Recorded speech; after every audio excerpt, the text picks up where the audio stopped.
É isso aí, pessoal. Sejam bem-vindos a mais um episódio do Somcast. Hoje a gente tem o prazer de ter aqui conosco uma pessoa que tem uma trajetória aí incrível no universo da gastronomia, um pezinho no mundo do vinho ali. Vou ler o currículo para vocês porque o negócio aqui tá extenso. Nascido em Avellino, né, na Campanha, lá na Itália. Crescido em Sorocaba. Formado em Direito, apaixonou-se cedo pelo jornalismo e pela cultura italiana. Foi correspondente aqui no Brasil da revista Guerin, esportiva, tornando-se o primeiro a entrevistar o famoso Careca e como jogador do Napoli. Atuou também para Placar, Cláudia, Rádio Globo. Desde 1993 é diretor da Palvani Tours, Polvani. Polvani, Polvani. né, que é uma operadora fundada lá em Gênova. Delegado da Academia Italiana della Cucina, aqui em São Paulo, fundador e curador da Settimana della Cucina Regionale Italiana. Italiano é lindo, né, cara?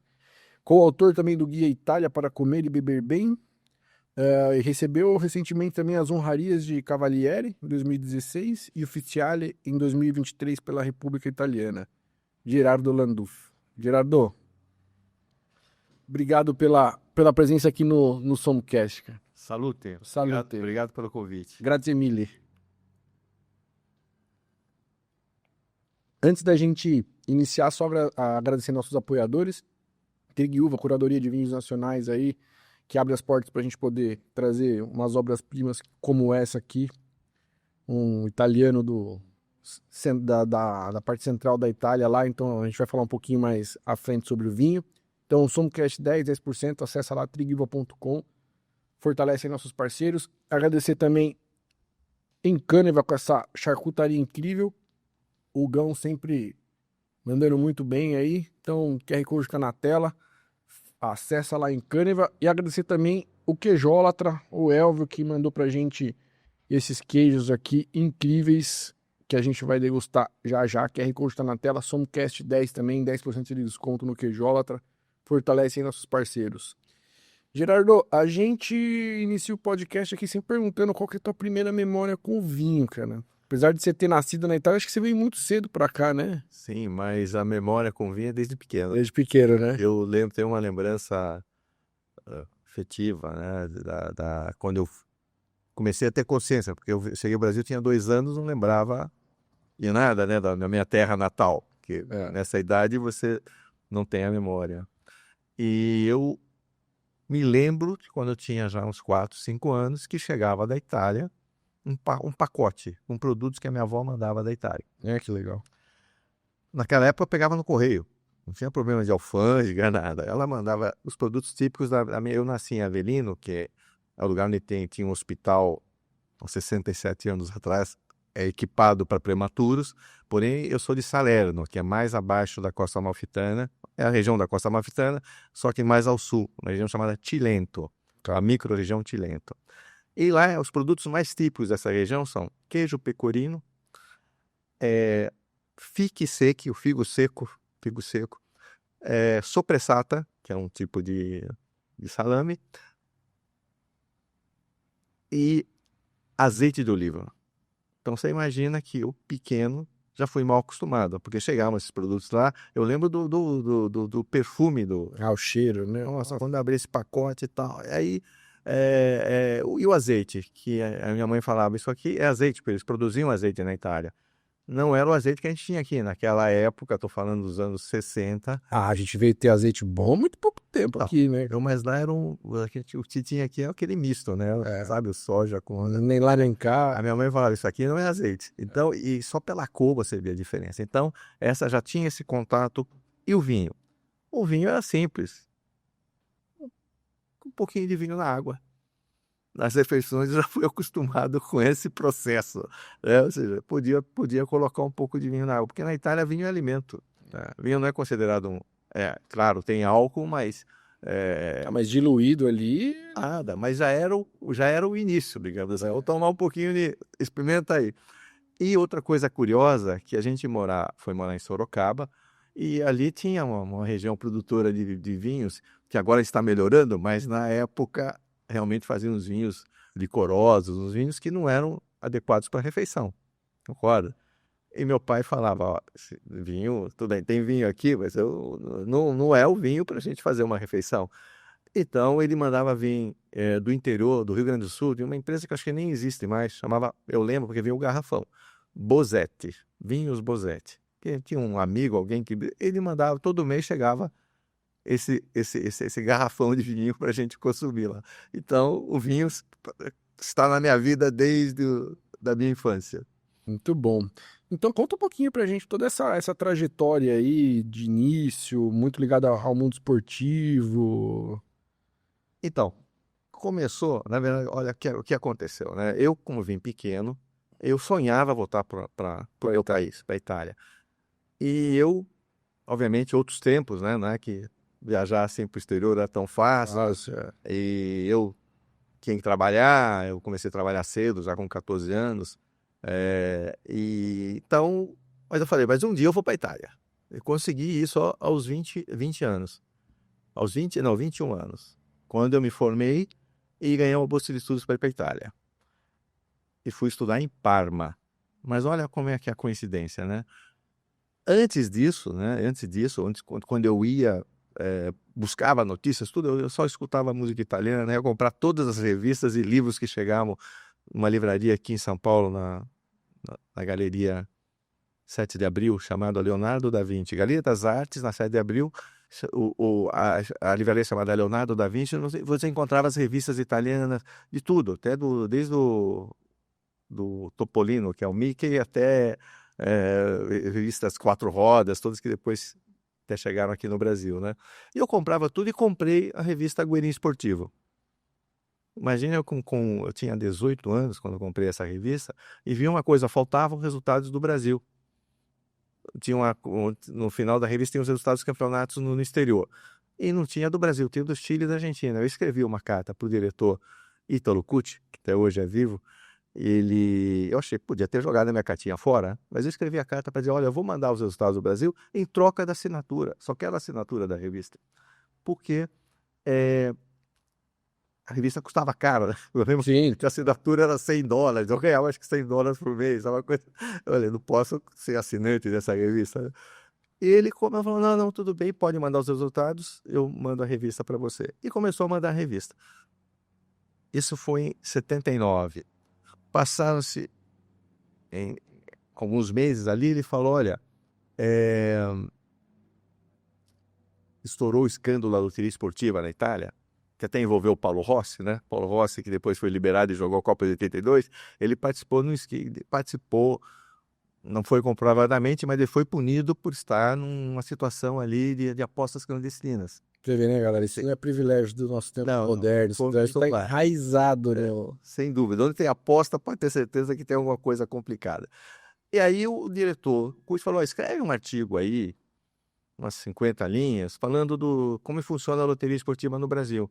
Eu falei, olha, meu italiano era mais dialeto que italiano, né?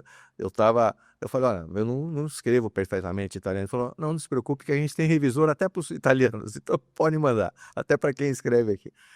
Eu mandei essa matéria, ele gostou, e falou, olha, agora vamos começar a pagar. E lá na Itália, o cara para ser jornalista não precisa fazer diploma, né? Não precisa fazer a faculdade, né?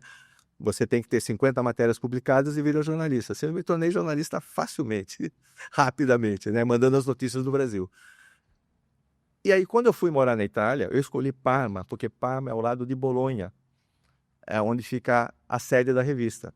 Então eu estudava durante a semana e fim de semana eu ia para a redação. E ali eu comecei a ganhar mais experiência com o mundo do futebol, do esporte, e começaram a chegar os brasileiros na Itália. Abriu a fronteira e o primeiro foi o Falcão. O Falcão chegou em 1980. E mais o Disseu, mais o Juari. Começaram a chegar os brasileiros lá. Era um por time só. A primeira grande ida dos brasileiros mundo afora, né? Foi, porque o campeonato era o mais forte da época. Porque houve, nos anos 60, 70, o mercado italiano era aberto para estrangeiros. Fecharam o mercado, reabriram só em 1980, mas com um jogador por time. Tanto é que o Zico chegou lá em 83, 84, ele foi jogar na Udinese, porque é a única que tinha vaga para estrangeiro. Aí eram 2 estrangeiros, já tinha o Edinho, ele foi jogar com o Edinho. Esses são outros tempos, essa não era nascido, mas era todos os jogadores, que eram os grandes craques do Brasil, todos aqueles que brilharam na Copa de 82 foram jogar na Itália. Toninho Cerezo, Júnior, todos foram jogar na Itália. Falcão já estava lá. E os times italianos, era o campeonato hoje, que a gente fala o campeonato inglês, né? Iam lá também jogar os alemães, o Rummenigge, o Van Basten, o Gullit, holandeses, onde tinha craque, jogava na Itália, que os times italianos eram mais fortes, o campeonato, e eu tive o prazer de seguir por 5 anos esse campeonato. Que legal. Aí onde tinha jogo de brasileiro, eu ia. Tá, um jeito de ir. Só que só jogava domingo, e domingo, cada domingo era num lugar. Então, como eu fui morar em Florença, a minha base era Florença, onde jogou Sócrates, que teve lá um ano, porque ela é bem um ponto bem central da Itália. Eu podia me deslocar em trem, mas de vez em quando tem que pegar um avião para ir para Cagliari, na Sardenha, porque tinha um time o Cagliari jogava na Série A, joga ainda na Série A. E lá eu descobri a botarga e descobri um Vermentino di Gallura, descobri porque cada região tem os seus vinhos, usa nos cardápios dos restaurantes, eles, até hoje, né? Até hoje, os vinhos locais têm prioridade. Né? Não tem vinho estrangeiro, só restaurantes mais caros, tal. Os restaurantes tradicionais é vinho da região. Vinho, basicamente, tem outro, mas a carta, basicamente, são vinhos da região. Então, eu ia também, vou para Bari, a burrata, né? Todo mundo fala de burrata. 40 anos atrás, nem no norte da Itália, nem onde eu morava, sabiam que era burrata. Você vê que é a comunicação. E lá também tem uns vinhos diferentes. Hoje, aqui no Brasil está na moda o primitivo, mas eu gostava do Negro Amaro, que outro que dá um nome diferente, que eu comecei a tomar lá também, que no norte não via esse vinho, não conhecia esse vinho ali. E cada lugar tem essa história. Eu falei, então, veja qual é a ligação. Por isso a minha paixão pela gastronomia, pelo mundo, pela enogastronomia, né? Porque eu, na minha casa, que tinha... pelo regionalismo, porque na minha casa, que tinha origem do sul da Itália, eu comia aqueles produtos típicos de lá.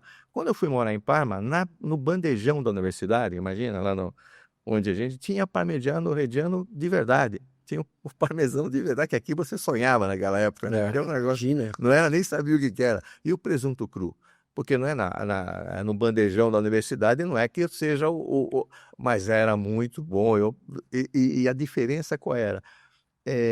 O que tinha aqui na época, como não tinha nada importado, você não conseguia nem comer, você mastigava e parecia um chiclete, né? Não tinha... E aí eu vi a diferença, falava, poxa vida, ó, e lá não tinha o pecorino que eu conhecia, então eu vi, cada região tem seu vinho, tem seu... E uma coisa que eu me lembro na mesa, muito interessante também, que à noite a gente tinha direito a um quarto de vinho, ou uma cerveja. Na hora do almoço não podia, mas à noite eu passava lá e podia pegar um quarto de vinho. E quando eu vi o vinho lá, eu lembro até hoje, era um Sangiovese de Romanha, vinho simples da região da Emília-Romanha, né? E um Trebbiano de Romanha, 2 uvas simples, 2 vinhos simples. Eu ia pegar, meus colegas italianos, toda a minha idade, tinha 20, 21 anos, e falavam, não pega esse vinho aqui, não é bom, não. Falei, ó, meu amigo, eu vou pegar o meu e o seu, porque cada um tiver. Sabe por quê? De onde eu venho... Os caras têm lá Libre Falmich, sabe o que é isso? Eu falei, aqui, ó, esse aqui pelo menos é seco, não é doce, eu vou tomar seu vinho. E a garrafa eu vou tomar para a cerveja, não, só o vinho. E você vê as diferenças, né? Como o mundo muda, né? Hoje a gente tem acesso... é um dos maiores polos de vinhos do mundo é aqui, né, cara? Até pré-pandemia era a 3ª maior variedade de vinhos aí no mundo, né, cara? Hoje eu não sei como é que tá, mas... Não, mas antes da abertura, né? Abertura que o mercado abriu... 90. Meados dos anos 90, acho que foi no... ali, vai. Começou a chegar, né? O negócio de liberação dos automóveis, assim. Eu lembro que vinham os poucos italianos que eram registrados, eu lembro, tinha o Chianti Rufino, né? Que era a garrafa de palha, o Valpolicella Bolinha. E o Corvo Salaparuta. Dos 3, né? Porque qual era a diferença? Primeiro que esses vinhos chegavam aqui, não sei como e quando, né? E não tinha esses vinhos mais simples, você não pode ser, tem que ser de safras mais óbvias, né? Então já tinha essa dificuldade de achar algum vinho E tinha alguns portugueses, alguns franceses, mas era muito limitada. E nos restaurantes, que você comia em churrascaria, bebia em churrascaria. Ninguém bebia vinho em churrascaria. Ah, nunca. É, hoje tem um pouco de dificuldade, né? Imagina 30 anos atrás. Mas hoje você vê todas as sociedades têm adega, todas as sociedades Ah, têm casa de sei. vinho. E sabe como é que isso nasceu? Tô louco pra ouvir a história. Então, essa história não é italiana, mas é de uma pessoa que fez história aqui no setor de restaurantes no Brasil. Bellarmino Iglesias era do grupo Rubaiá, né? O fundador do Rubaiá. E ele, nos anos 90, ele teve uma grande ideia. Ele estava comemorando os 40 anos do Rubaiá. Ele também chegou da Espanha, foi garçom, lutou tanto, virou empresário e teve essa grande ideia. Qual foi a ideia dele? Ele oferecia, lembro até hoje do vinho, Vinha Sarceda, um Rioja. Vinha Sarceda. O casal ia e falou, olha, vocês vão ganhar uma garrafa de vinho. A cada 2 pessoas, uma garrafa de vinho. Claro que isso aí estava embutido no preço, mas você pediu o vinho ou vai pedir a cerveja? Vamos pedir o vinho que está aqui, né? É. E aí nasceu, por um ano ele deu vinho de graça. No ano seguinte começou a cobrar. E todos os restaurantes, todos os restaurantes começaram a ter adega, porque antes as pessoas bebiam cerveja, até uísque, né, caipirinha, não bebiam vinho. Isso estou falando em 1994, 95, foi ali que deu essa... Então, tudo é uma questão de hábito também. Por isso que eu falo, às vezes as pessoas só pedem aqueles vinhos, tem medo de provar, né? Eu estou acostumado com aquele vinho, eu não quero provar o outro, né? E o vinho, você, melhor do que eu, sabe que tem... Pô, Cada dia é um dia, né? é infinito. E como que veio essa transição aí da parte mais esportiva? Tudo bem, lá você pegou todo esse gosto pelo vinho, pela enogastronomia, né? Mas como é que veio essa transição mais formal, assim, para esse mundo da gastronomia? Você lembra que eu mudei de ramo também?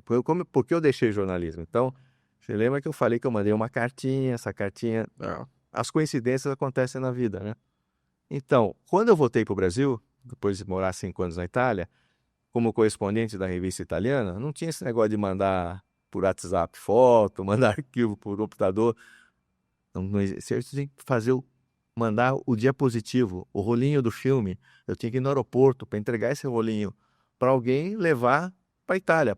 Eu ia no domingo, eu ia em Viracopos ainda. Imagina que eu não estava nem inaugurado. No final dos anos 80, acho que não tinha nem inaugurado Guarulhos. Eu ia em Viracopos, que o avião da Itália saía de Viracopos, e achar uma pessoa que pudesse levar o meu filme, e lá chegando na Itália, em Roma ou Bolonha, ia ter alguém para esperar e pegar o filme, revelar e publicar Chegava a segunda Galera. Imagina, pensar isso hoje em dia é uma insanidade, né? Fiz isso por uns 3 anos. Não, o pior não é isso. O pior é fazer telex. Se perderam alguns rolinhos por aí? Uma vez só. Olha, uma sorte, uma vez só. E eu fazia esse trabalho, o que você faz? Eu vou no aeroporto ficar amigo do pessoal do check-in, né?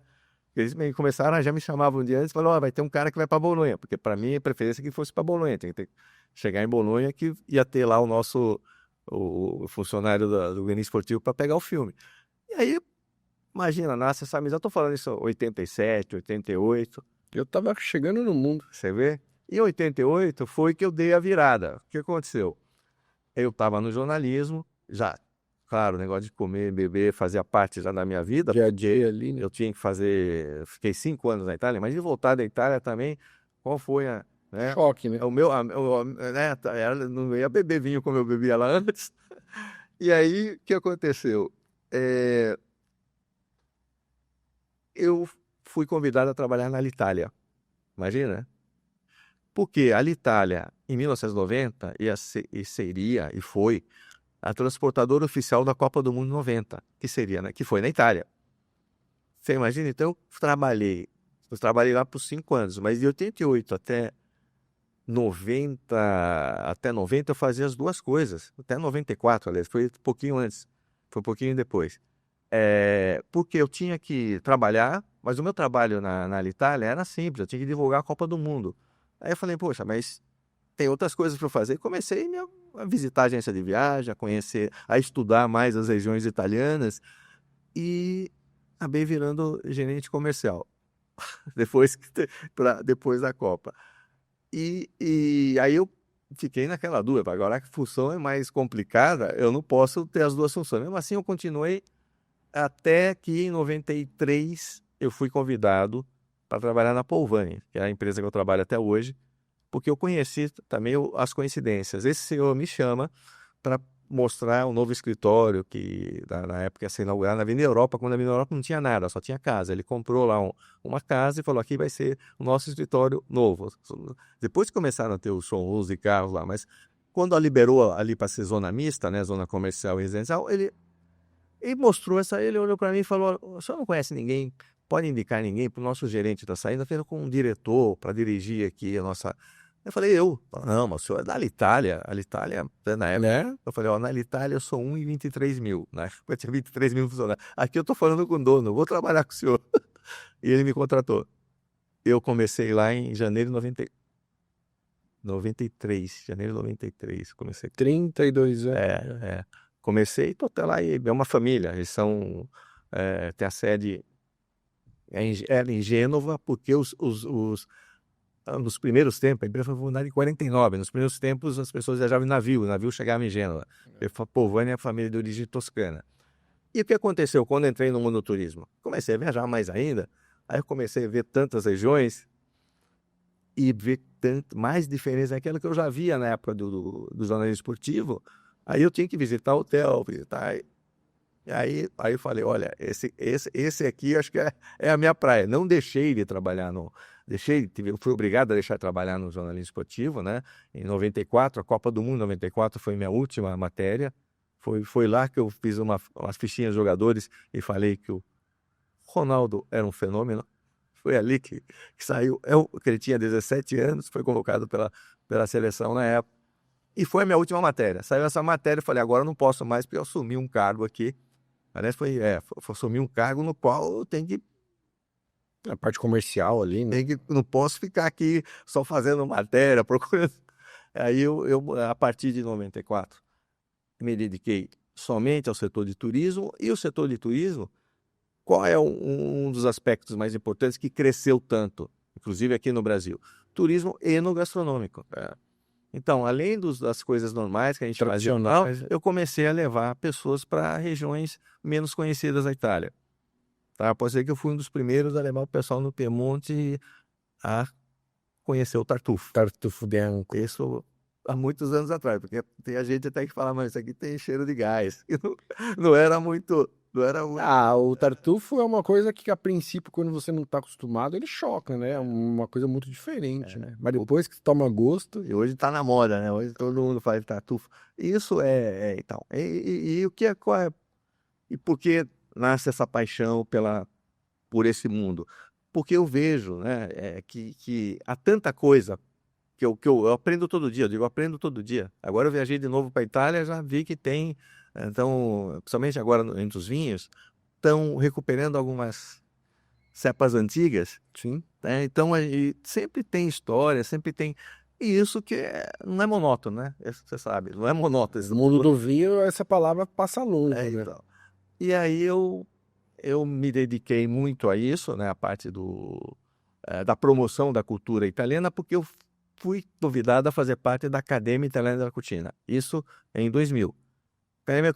A Academia Italiana da Cucina é uma instituição sem fins lucrativos, com sede em Milão, fundada em 1953.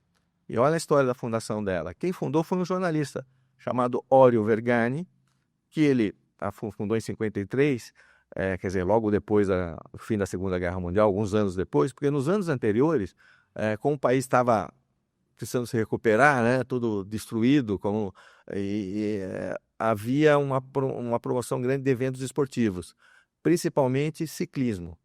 Então ele foi encarregado pelo jornal Corriere della Sera para cobrir o Tour de France e o Giro de Itália. E aí que ele viu uma coisa interessante. Ele, de Milão, no Giro de Itália, ele tem que ir para Nápoles. Foi pela primeira vez em Nápoles e viu lá que a comida é totalmente diferente. Ele ia para o Abruzzo, lá nas montanhas, e viu que lá também tem outra coisa, outro vinho aqui.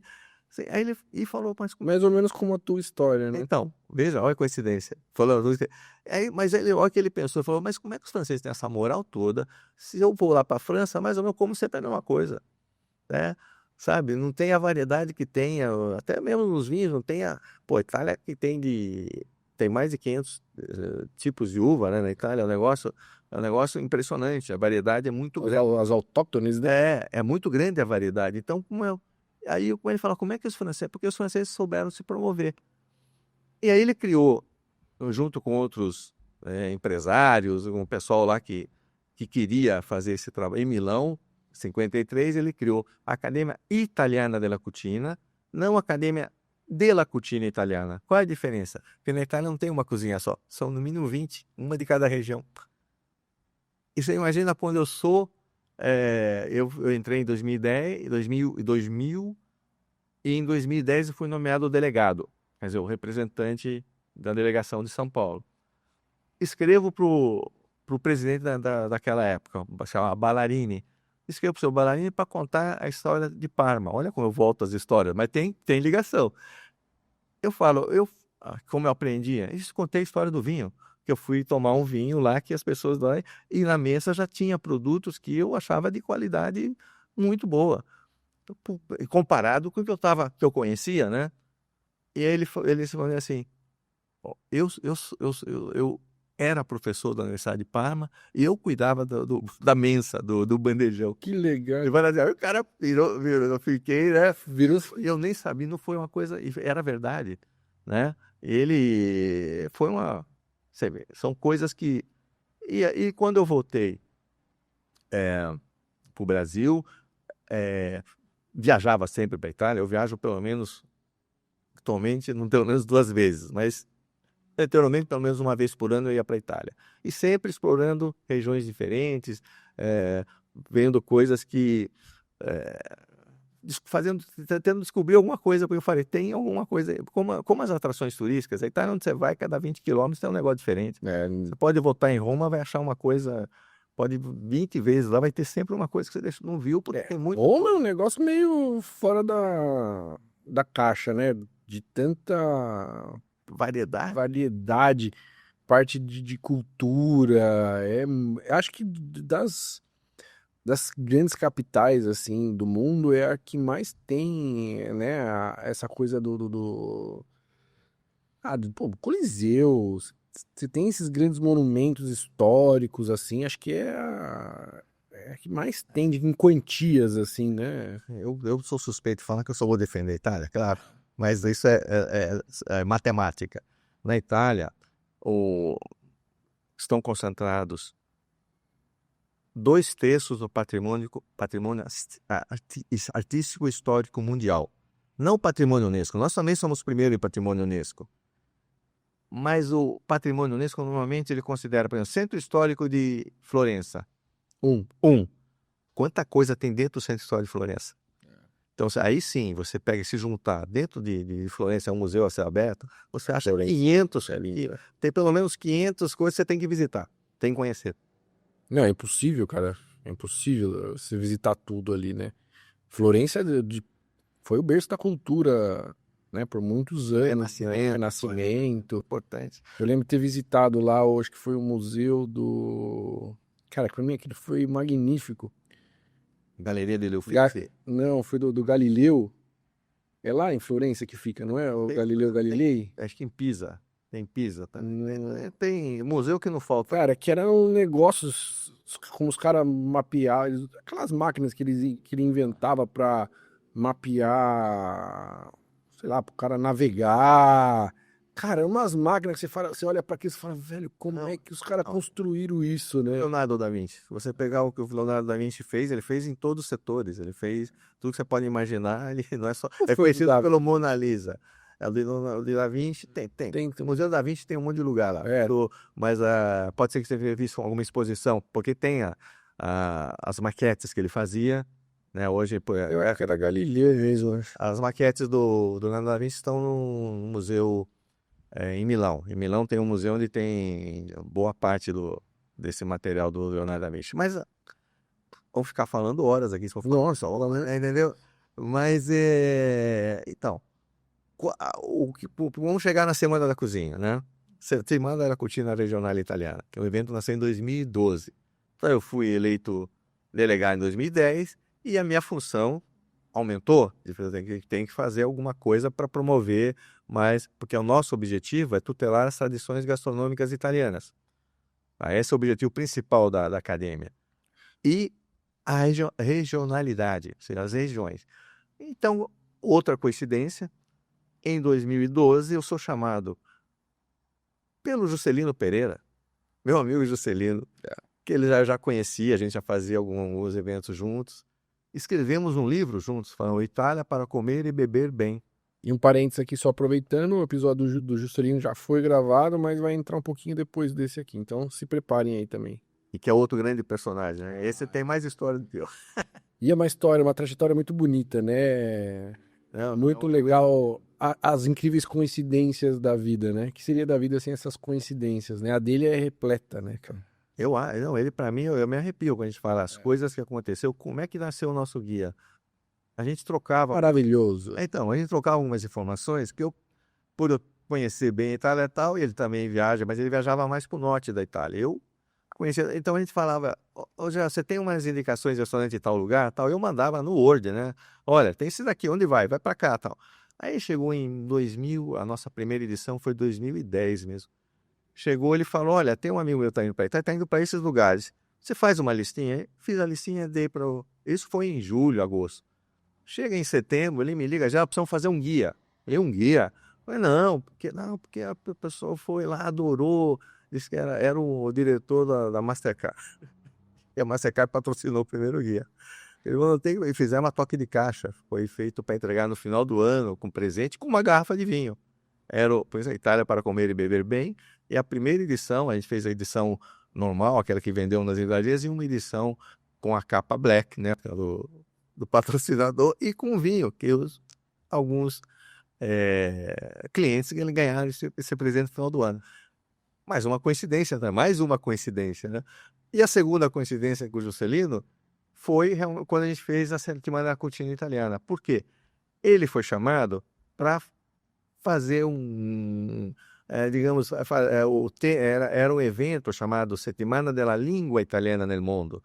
E dentro desse projeto, que até hoje existe também, o tema daquele ano é nos territórios. Então ele falou, não, então vamos fazer aí pegar uns restaurantes, pegaram 9 restaurantes onde tinha alguma ligação com a Itália.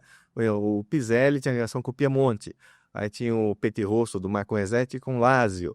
E falou, vamos fazer o menu. Só que nós fazer o menu, falou, vou chamar o Gerardo. Aí me chamou. Aí eu vi, e eu falei, vamos ampliar isso daqui, dá para fazer as 20 regiões, mas estava em cima da hora. Conseguimos fazer 12 regiões, naquele primeiro ano. E nós fizemos o menu e o nome foi Settimana della Cucina Regionale Italiana, porque tinha acabado de sair um livro da Academia Italiana da Cucina com as receitas da cozinha regional italiana. Então, o nosso primeiro evento de 2012 foi feito com essas receitas. Não tinha chefe. Aquele ano não teve nenhum chefe. Mas deu tão certo, chamou tanta atenção. Um evento que era paralelo a um evento maior, acabou se chamando muita atenção, que no ano seguinte a gente conseguiu já trazer meia dúzia de chefes. No terceiro ano, 13 chefes. E a partir de 2015, 20 chefes, um de cada região. E esse evento depois, a partir de 2016, foi replicado no mundo. Hoje, todo onde tem um órgão italiano, uma embaixada, um consulado, é feita a Settimana della Cucina Italiana nel Mondo, inspirado no evento que nasceu em São Paulo. Mas só o nosso tem 20 chefes, só o nosso traz um de cada região. Já está nessa estrutura, né? O Brasil tem uma ligação muito forte com a Itália, né? Acho que não sei se a gente tem aí outro país que tem uma ligação tão... Olha, o que eu costumo dizer é o seguinte, nós tem vários, por exemplo, nos Estados Unidos tem tanta comunidade italiana também, na Argentina, tem países, obviamente, mas como São Paulo, não dá para comparar. Eu vou dizer só com mais uma historinha. Dizer, quando os primeiros imigrantes... só tem uma... ficou... tá sujo. Boa. Quando os primeiros imigrantes chegaram aqui, a cidade de São Paulo tinha 65 mil habitantes. Isso é 150 anos, né? Aqui em São Paulo, 151, acho. Não. Vamos dizer, a imigração oficial começou em 1874, mas antes já vinha algum. Aquela oficial, aquela que foi contratada pelo governo brasileiro, ou seja, digamos que foi como é que eles chamam? Foi feita para substituir a mão de obra escrava. Eles não trabalhavam na fazenda de café, né? Então, São Paulo tinha 65 mil habitantes. 1874. Em 1900, primeiro censo oficial, a cidade tinha 230 mil habitantes. 2 italianos e um brasileiro. Se falava mais italiano que português. E quais são os bairros, vamos dizer, os bairros antigos da comunidade italiana? Moca e Brás. Onde fica o Museu da Imigração era o centro de acolhimento, se diz em português, né? Em italiano é accoglienza, onde eles ficavam para fazer a quarentena e depois ir para o interior, ir para Campinas, para onde tinha as fazendas, para Jundiaí, até Jaú. E Jaú iam até Campinas de trem, de lá, lombo de animal, né? Para chegar até a carroça, para chegar até Jaú, para chegar... Então, e foram tantos. De 1874 a 1920, 1.300.000 italianos vieram para cá. A maioria dos primeiros imigrantes eram do Trivêneto, uma região que ainda não era... Hoje é formada por 3 regiões, pelo Vêneto, Friuli, Venezia Giulia e Trentino Alto Adige. Minha família veio do Vêneto. Então, a maioria. Por quê? Havia a guerra de independência lá. Tá? Os austríacos estavam lá ainda e estavam brigando. E os recrutadores iam lá para pegar a turma que está lá na montanha, está passando guerra, passando fome, porque não é guerra, vamos lá para o Brasil. E prometeram, claro, depois de 3 anos, dão um pedaço de terra, você vai ter um salário, só que eu prometi um salário, mas tem que comer na lojinha, no armazém do dono da propriedade. Então, praticamente... Era um ciclo meio complicado. Na época até saiu um artigo no jornal aqui, do Jornal do Brasil, falando da escravidão branca, né? E o que aconteceu? Aí, já no Com sul, devidas proporções, né? já no sul do Brasil foram os colonos, né, que foram lá para a Serra Gaúcha fazer colonizar realmente as terras, e foram eles que levaram a vitis vinífera, né? Foram eles que levaram lá para o sul, e hoje a região maior produtora de vinho é a Serra Gaúcha, né? Representa aí Então, 90% do volume e a maioria família italiana. Então, voltando a São Paulo, né? Então a cidade cresceu tanto. O que aconteceu quando aumentou esse número de italianos? Cresceu a população em torno ali da Moca e o Brás, começou a industrialização, e aí a São Paulo começou a crescer. E quem foi um dos maiores industriais aqui do Brasil? Francesco Matarazzo. Esse cidadão, ele veio para o Brasil, ele não veio na condição de trabalhar, né? Ele veio, a família dele já tinha alguma posse, ele veio para fazer um comércio aqui. Qual é a ideia dele? Ligada à alimentação, claro. Ele veio vender banha animal, banha para fritar, né? Na Itália, o grasso de maialho, ou a banha de porco, que chegava na época dos Estados Unidos, chegava aqui em galão, em quantidades grandes, ele teve a ideia de colocar em latinha para vender avulso, vamos dizer assim, né? Para não ter o cara ter que comprar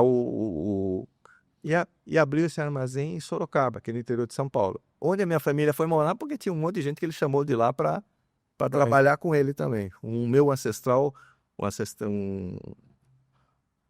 O avô do meu pai, ele teve um irmão que veio para cá, foi daí, tem uma parte da família que está lá, por causa disso que nós vamos parar em Sorocaba, que foi onde o Matarazzo começou com o armazém de secos e molhados.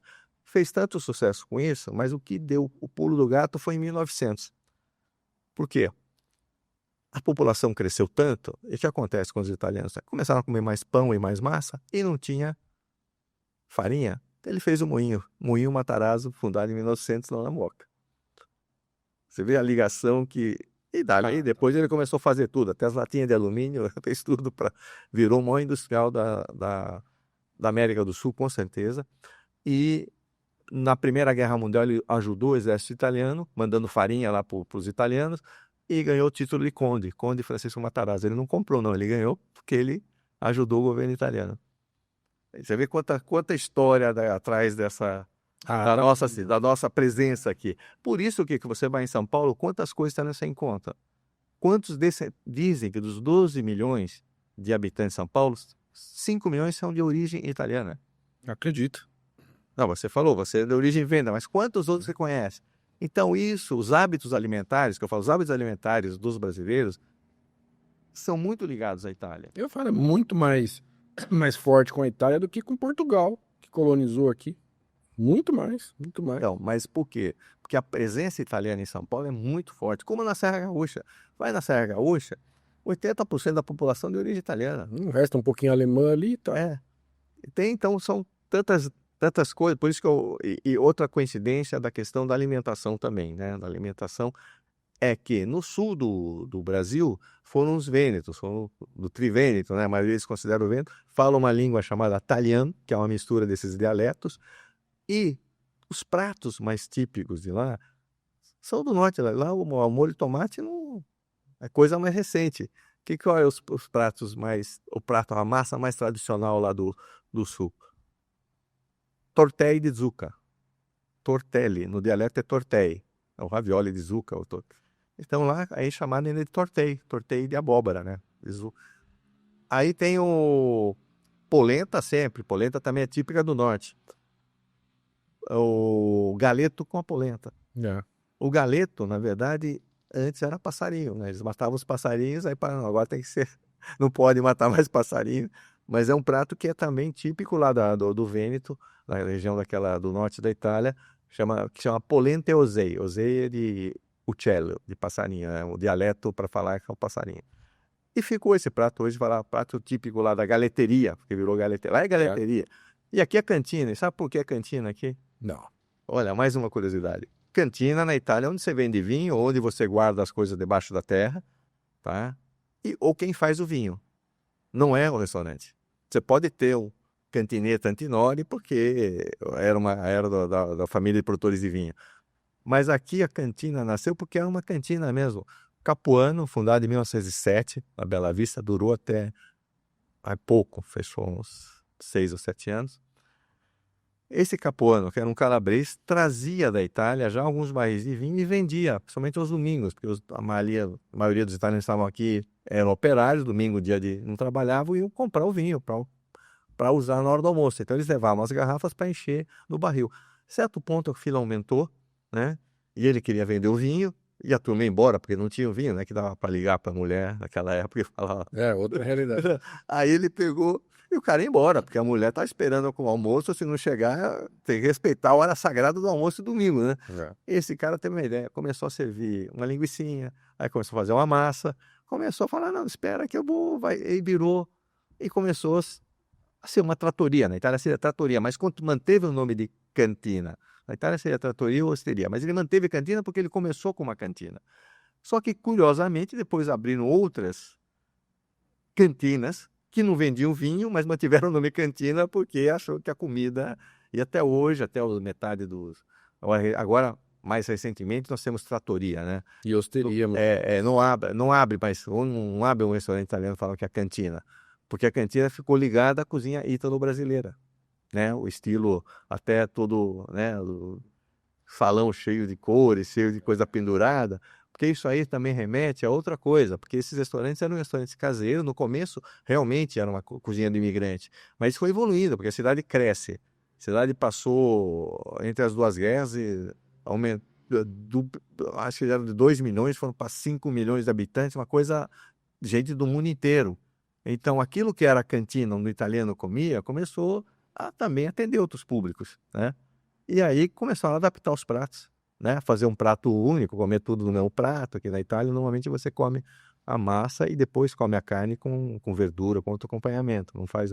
Só que esse restaurante quer atender mais gente e tá...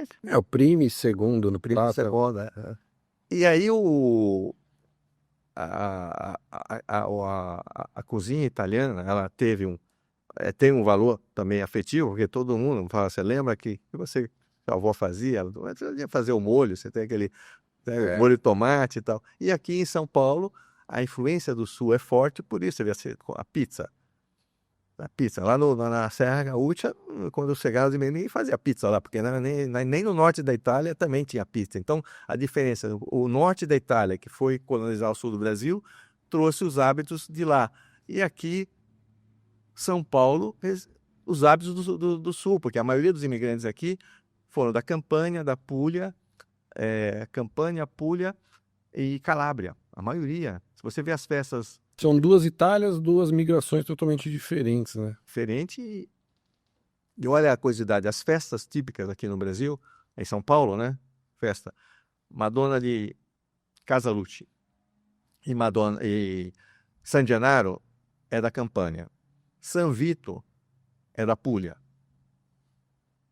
E a Chiropita da Calábria, que eram as festas em torno da igreja. A igreja da Chiropita, ela nasceu onde tinha uma casa de um imigrante calabrês que venerava essa santa, a Madonna de Chiropita, que é de Rossano Calabro. Eu acho que é a mais tradicional aqui de São Paulo, ligada à Itália, né? Mas só que agora fizeram muito Ah, né? virou um negócio meio estranho lá. Mas era uma festa que era pra fazer um fim de semana, o dia da Santa, tá? Agora faz um mês inteiro, né? Então, E é insuportável ter gente assim, né? É um negócio não, meio... mas manteve a tradição. Mas você vê, tem 3 grandes festas, 3 comunidades aqui. E aí, quantos restaurantes italianos tem? Quantas pizzarias tem? Então, isso que é São Paulo é realmente a cidade que acolhe melhor quando vem os chefes da Itália, eles ficam impressionados. Olha, esse prato aqui, não imaginam que ainda existam alguns pratos que realmente são feitos, um exemplo só, por exemplo, aqui nas cantinas de São Paulo, você encontra uma massa chamada Riccitelli. Riccitelli é orecchiette. Por que Riccitelli? Porque quando os imigrantes chegaram aqui, falavam dialeto. Então, o orecchiette era Riccitelli. E se você vai na cantina, é Riccitelli. Hoje, nas tratorias, é orecchiette. Hoje a gente sabe o que é orecchiette. Mas na época eu não sabia, né? Ninguém tinha... mandava quem veio de lá e fazia... era. Igual a ficaça, né? Que tem também outro da festa Bito. É a focaccia barese, só que em dialeto é eficaz. Né? Então ficou aqui ficaça. Então todas essas coisas que vão... que a gente hoje com a informação, com acesso, né, a todas as informações, a gente descobre. Mas imagina na época, qualquer um podia fazer alguma coisa e dizer, isso aqui tem esse nome. Né? Eu criei esse nome, né? Como o filé a parmegiana, né, que a gente faz aqui, é muito parecido com um prato similar argentino. Sabe como chama o prato na Argentina?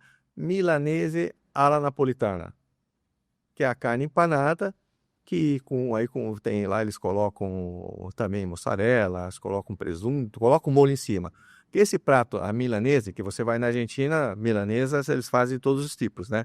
Milanesa, carne empanada. Só que esse restaurante de Buenos Aires que inventou a milanesa napolitana foi para contentar um cliente que queria comer a milanesa mesmo e infelizmente queimou. A última que ele tinha queimou, então ele deu uma raspadinha, colocou um molho em cima Olhinho já era. e falou, o nome é esse. Criou esse nome. Quantas histórias dessa tem no mundo, né? E voltando para hoje, então, para sétima semana, né? Setimana, né? Vai rolar agora, né? Vai. A Settimana, ela começou em 2012 e agora chega a sua 14ª edição. E são sempre 20 restaurantes que recebem 20 chefes da Itália. Esses restaurantes que a gente pede que façam as receitas da região, né? Que pode fazer alguma revisitação, pode colocar alguma coisa diferente, mas a base é da região. E são 8 receitas, 2 de cada passo. Antipasto, primo, secondo e dolce, quer dizer, entrada, primeiro prato, segundo prato e a sobremesa, que o cliente pode escolher entre 2 opções de cada passo, 3 ou 4 passos, com preços que cada restaurante põe seu preço, não é? O restaurante dependendo... Não tem uma limitação de valores ali, até porque Eles têm restaurante, que a gente quer também que não tenham só restaurantes caros, tem que ter algum restaurante também e às vezes são sorteados. mais democrático, né? As vezes são sorteadas, senão todo mundo quer fazer só Toscana, né? Não, nós sorteamos porque tem que fazer também Molise e Vale d'Aosta, são regiões menores da Itália, que também tem cozinhas interessantes, né? Que quem faz depois gosta. Quer dar uma passada por essas 20 regiões? Porque eu acho que é muito legal isso, né, cara? Passar, falar de... Falar um pouquinho, falar, pô, o que são essas 20 regiões? Como que a gente entende Então, isso no mapa? Sabe que no meu trabalho, eu falo, seu trabalho, você tem que tomar cuidado de falar uma coisa. Vou falar, ainda bem que eu sou italiano e trabalho com Destino Itália, porque eu tenho dificuldade em fazer a semana na cozinha de um país que não tem essa variedade. Tem países que você sabe que É tudo meio... Tem país ali que se come mal, tem país que se come bem, mas a variedade realmente do norte a sul da Itália, a variedade cultural da Itália do norte a sul é impressionante, Mas né? por quê? Você veja a história da Itália, né? Passaram todos os povos, Ah, sim, entendeu? Os romanos, eles também conquistaram outros países e levaram coisas da... Até os vinhos, eles levaram os vinhedos, a cultivação de vinhos. influência, Os romanos levaram para a França, até a Península Ibérica eles chegaram. uma influência muito forte da Grécia ali, dos gregos, Tem, né? teve os gregos. Antes deles tem os etruscos, Não, aí não vamos vários povos É. itálicos, É, né? Mas aí vieram as invasões, fenícios. A Sicília tem uma parte árabe e uma parte grega. é. Então isso também influencia na comida, tá? Influencia também na produção de vinho, porque algumas castas vieram de outros lugares e se adaptaram ali. E mais recentemente, coisas que vieram dos outros continentes e deram bem na Itália. Vou falar do tomate como primeiro exemplo. É. Por que chama pomodoro? Porque o primeiro tomate que chegou na Itália era amarelo. Era como se fosse uma pome, seria um fruto amarelo. Fruto amarelo. Porque era amarelo e era uma planta ornamental. Veio dos Andes. O vice-rei da Espanha, que tinha sede, o vice-reinado tinha sede em Lima, presenteou o rei de Nápoles, que também era espanhol, porque Nápoles estava sob o domínio espanhol. E por uns 2 séculos ficou lá como enfeite, até que Alguém falou, pô, vamos colocar isso lá na panela, né? não plantaram. Aí dizem, né, tem várias versões, mas diz que ela começou a ficar avermelhada por causa das terras do Vesúvio. Se deram bem ali até hoje, você lá, o tipo de tomate ali do Vesúvio. E começou com... Realmente, eu comi uma macarronada no Vesúvio que eu nunca esqueço na minha vida. Eu nunca esqueço. Aquele molho era uma coisa tão básica, tipo um macarrão com molho. Mas, cara, foi um negócio assim surreal, surreal. Então, porque o tomate lá, eu comi tomate no Peru também, é diferente, porque as terras são diferentes, né? Ah, sim, é normal. E sabe quem trouxe o tomate? A cozinha brasileira não tinha tomate. Na época dos portugueses, dificilmente você vai achar uma receita lá que tem tomate, na época antes da imigração. A história diz que os italianos chegaram aqui e não acharam tomate, então veio a semente de tomate da Itália. Começaram a plantar no Itaim, achar que Itaim era os tomateiros lá. Só que a terra é diferente, o tomate aqui, o nosso tomate, até aqueles que são chamados de italiano têm a mesma forma, eles não têm a polpa que tem o italiano, e tem muita água. Entendeu? Então não dá, se você, quando eu até falo para o pessoal do restaurante, vamos usar o tomate, eu uso o tomate fresco que é melhor, tem hora que faz só esse tomate fresco, fazer um ragu, vai demorar mais horas e vai sair muita água. Usa tomate pelate, pode misturar até, porque vai ter uma... E tem gente também, por causa da acidez, coloca açúcar no tomate, porque o tomate italiano já é naturalmente mais docinho, aí não precisa colocar açúcar, né? Então são essas coisas que é importante nessa semana da cozinha que a gente fala, de mostrar algumas características que aí eu falo. A Itália, você viaja de norte a sul sem repetir um prato e um vinho. Toda a região italiana produz vinho. Toda a região, não tem crise ali. Então, vamos começar pelo Vale d'Aosta. Vou falar um prato, um produto típico e um vinho. Tá? Então, no Vale d'Aosta, que tem uma influência francesa grande, porque está ali na fronteira. A gente tá falando pela parte norte, esquerda ali. É Alpes, é Monte Blanco. É. De um lado é Courmayeur, na Itália, que ainda ali tem as duas línguas, pode falar também francês. Então tem Courmayeur do lado italiano, Chamonix do lado francês, mas é coisa de poucos quilômetros. Só atravessar o túnel do Monte Blanco. Tá? Então tá lá. Então você fala, tem um queijo que agora estão fazendo até uma reproduzindo aqui no Brasil, que é do Vale d'Aosta, Fontina. Você acha aí? Você deve receber o queijo tipo Fontina, mas a verdadeira Fontina é um queijo gordo de leite de vaca, é das montanhas do Vale d'Aosta. Aí os vinhos eles têm, a denominação deles é todas Vale d'Aosta, tá? Só que eles usam muita uva de origem francesa, por causa da proximidade e tal. E tem, entre os vinhos mais considerados lá, branco, Petit Arvini. Um exemplo, tem vários outros tipos, né? E tem tintos também, mas o Petit Arvini é um vinho que é muito caracterizado com essa região. Aí você vem mais para baixo, tem o Piemonte. Não preciso nem falar do Piemonte que tem de vinho lá, né? Mas é ali do lado. E do Piemonte você vai lembrar do quê? Do Tartufo. Não tem Uma como. coisa, né? Uma coisa. Então já tem... Vamos lá para um pouquinho mais para baixo, na Ligúria, onde tem Gênova. Gênova, o vinho, o primeiro produto, né? Pesto. Esse pesto de manjericão, lá tem muito manjericão. Hoje você vai nos restaurantes, tem tudo aí a pasta al pesto, né? Que é um molho típico da região. Ou a focaccia, que também é famosa de lá. E aí, entre os vinhos, a maioria são brancos, tá? Tem alguns tintos, mas os brancos são a maioria. E tem uma região que tem uma produção de vinho que é super interessante, Cinque Terre. Aqueles que eles produzem nas encostas. E aquilo ali é de uma beleza. Acho que foi um dos lugares mais lindos que eu fui da Itália, assim. Que a Costa Amalfitana também tem seu charme desses barrancos, assim, né? Agora, Cinque Terre, que são as cinco terras, né? É. Cara, é de uma. É de um. E assim, eu fiquei na praia ali, né? De uma das terras lá de Cinque Terre. E, cara, é umas pedras lá embaixo, uns cálculos assim de cimento, assim, e. Pô, você fica sentadão lá.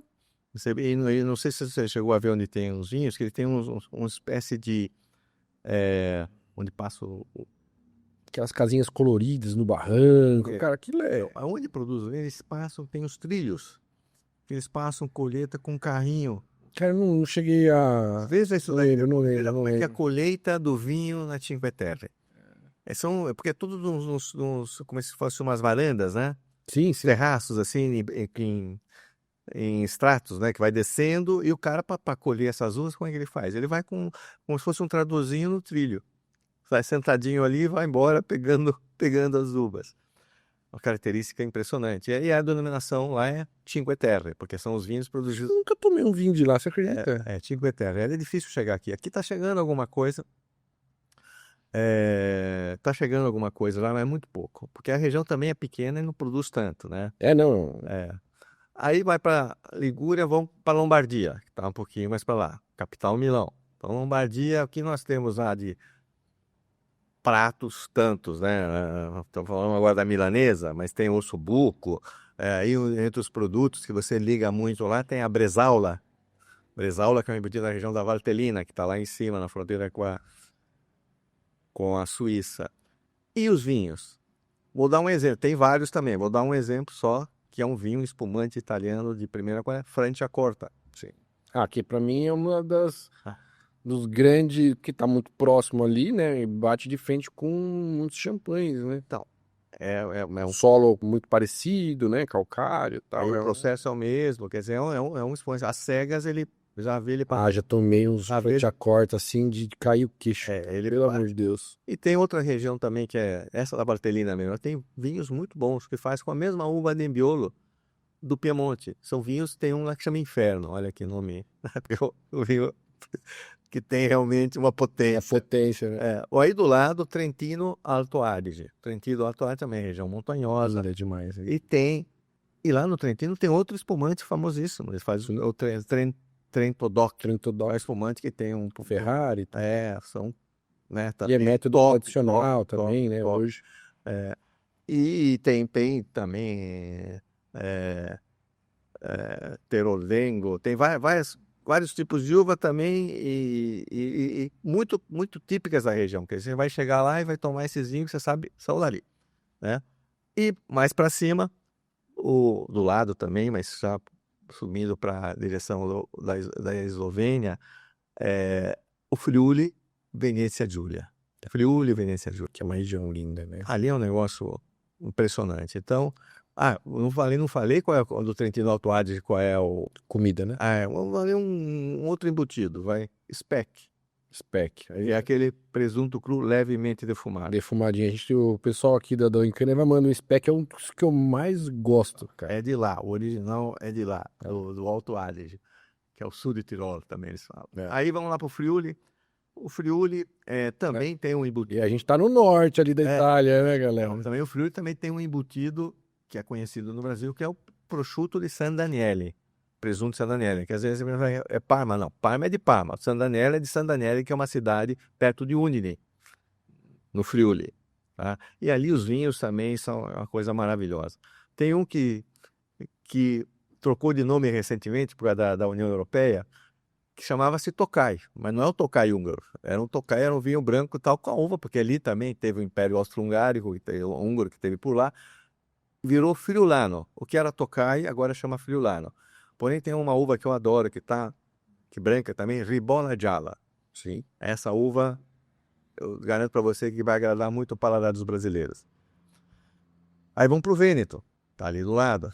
O Vêneto, falar um produto que é ligado muito à região, polenta, falar que é polenta. É a família de San Stino de Livenza.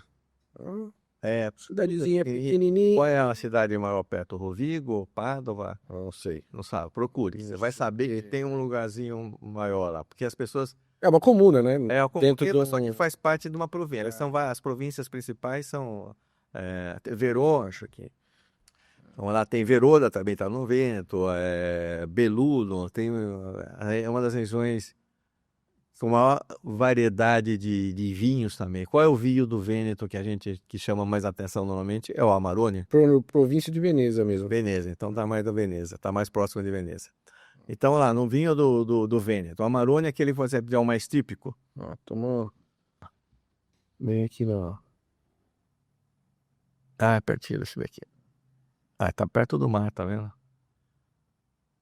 Pertinho do mar. E assim, tirei minha cidadania e não fui lá ainda. É, tem que Preciso ir, é porque eu fui recentemente pra Itália lá, mas não... Não deu pra chegar, mas vai chegar. Não, tem que ir. Preciso pegar tirar minha carteira de identidade. E você vai ver que lá, até na sua cidade deve ter vinho lá, viu? Ah, tem. Isso que é a parte mais legal da Itália, né? Então, e o Vêneto também também tem uns embutidos importantes lá. Tem a Sopressata Vicentina, que também, cada lugar que você vai lá na Itália, você vai encontrar alguma coisa que falar, é essa aqui, os produtos com indicação geográfica típica, né? Tem o DOP, Denominação de Origem Protegida, e tem o IGP, de indicação geográfica protegida ou típica, ou IGP. Então, só que eles só podem produzir naquela coisa, naquela fórmula há tantos anos, né? Bom, o Vêneto a gente falou que tem o Amarone, mas também o Valpolicella, que é também da mesma família. E outras regiões do Vêneto, você tem vinhos muito interessantes. Um deles, que no Brasil está começando a chegar agora, é Bardolino. Um vinho da região ali do lago, né? De Garda. Que eu sempre falo, você quer tomar um vinho mais geladinho, mais levezinho, pô, toma um Bardolino, cara. Muito simpático. Não, esse porque o brasileiro, ele gela até o vinho, né? Brasileiro, esse aqui pode. Esse pode, galera. Esse aí pode dar uma gelada. Mas apesar que tem umas versões também com mais cor. Sim. Mas é um vinho interessante. E é uma região linda também ali, né? Então, Lago de Garda, maravilhoso. Nossa. Eu fiquei uns 5 dias lá no Lago de Garda, depois 5 dias no Lago de Como. E depois eu fui pra Suíça, lá, a região, como é que tá? Ou foi o contrário, né? Bom, vamos ver por onde vamos descer. Emília-Romanha.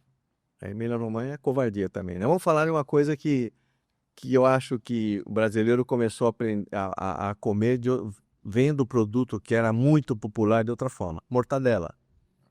Mortadela, que é uma coisa que sempre teve aqui, mas a diferença é que até a cor é diferente, porque na Itália é só de carne suína. É que aqui o pessoal consegue estragar as coisas também, né? Não, mas põe conservante, aí vira para aquele sanduíche que tem 300 coisas dentro. Mas agora você encontra muito mortadela italiana, cortada mais fininha, clarinha e muito, né? Não, o sabor é outro. É outra coisa. Não tem nada a ver. E ela é o vinho da Emília-Romanha, o mais característico, o mais típico, é o Lambrusco, que é outro vinho também que ele precisa ser revisto. Porque o Lambrusco que vem muito pro Brasil é um Lambrusco muito doce, uma coisa diferente, né? Esse Lambrusco é o chamado Amabile. Dificilmente você vai encontrar na Itália. E outra coisa, esse vinho que vem para cá, primeiro que não é um vinho safrado, então você não sabe quando foi feito, né? É barato, exatamente porque é um vinho muito simples e ele não é um resíduo. Foi um dos primeiros vinhos, assim, que eu comecei a tomar lá por meus 18, 19 anos, assim. Mas é essa versão. Não, é um vinho mais leve. Veja, de qualquer maneira, o Lambrusco, mesmo o seco, o bom, tá? Que tem vários tipos, Guaspa Rossa, são vinhos que você toma e fala, pô, esse é um vinho legal. E a vantagem qual é? Esse é um vinho que você pode tomar ele geladinho. Pô, É espumante, não sei o quê. Esse vinho, para mim, se não tivesse esse preconceito do cara achar lambrusco, deve ser aquele doce, ia mudar, porque é um vinho um para você vinho de tomar no entrada. Brasil. É para tomar no. E vai muito bem com isso aqui, vai muito bem com os frios. Na Itália, na Emília-Romanha, o clássico é você pedir uma tábua de frios com lambrusco, porque ele tira a gordura, né? Você vê um vinho A gente leve. entrevistou o Dânio Braga aqui, ele vem dessa região, né? E pra ele o lambrusco era o café da manhã, né? Um lambrusco quente com... que era o café do pós-guerra ali, né? É tudo questão de hábito, né? É. Mas se a gente tem essa ideia, né? Por exemplo, o Valpolicella também é um vinho que aqui era desconsiderado, mas vai ver lá o Quintarelli, aquele super. Sim. É, É porque a gente tava acostumado com o bola, né? Com as é, primeiras lembranças que então, a gente teve do que chegou, né? o que chegou e como chegou e É. qual era a data dele. Como é que chegava, né? É, Que transporte que ele vinha, o né? tempo ficar para você É, consumir. São vinhos para você consumir em no máximo 2 anos. 2 anos, não. Entendeu? Mesmo quando quente. Quente também. Se você vê hoje, pô, pegar uns quentes clássicos. Bom, Tem uns então, Chianti hoje em dia bem interessante também, né? Mais robusto, assim, mais estruturadinho e tal. Tem umas coisas diferentes aí. então, da Emília Romana a gente falou lá essa Sangiovese de Romanha, que eu tomava lá em Parma. Ah, Porém, a região tem outros vinhos interessantes. Estão começando a fazer também como os toscanos, aquela mistura de uvas autóctones com uvas francesas. acesa. E estão fazendo espumantes até muito bons lá. Tem um amigo meu que está produzindo espumante que é espetacular, próximo de Parma. Lateral Marche. Marche é próximo da Emília-Romanha, também próximo da Toscana. Marche, o vinho típico de lá é o Verdicchio. Verdicchio de Esit. Esse é o vinho mais conhecido no exterior. Mas tem um Verdicchio de Matelica que eu gosto mais. Não vi no Brasil ainda. Gostaria de vê-lo. É um vinho também branco, leve, interessante. E na região do Marche, entre os queijos, tem a Cachota de Urbino.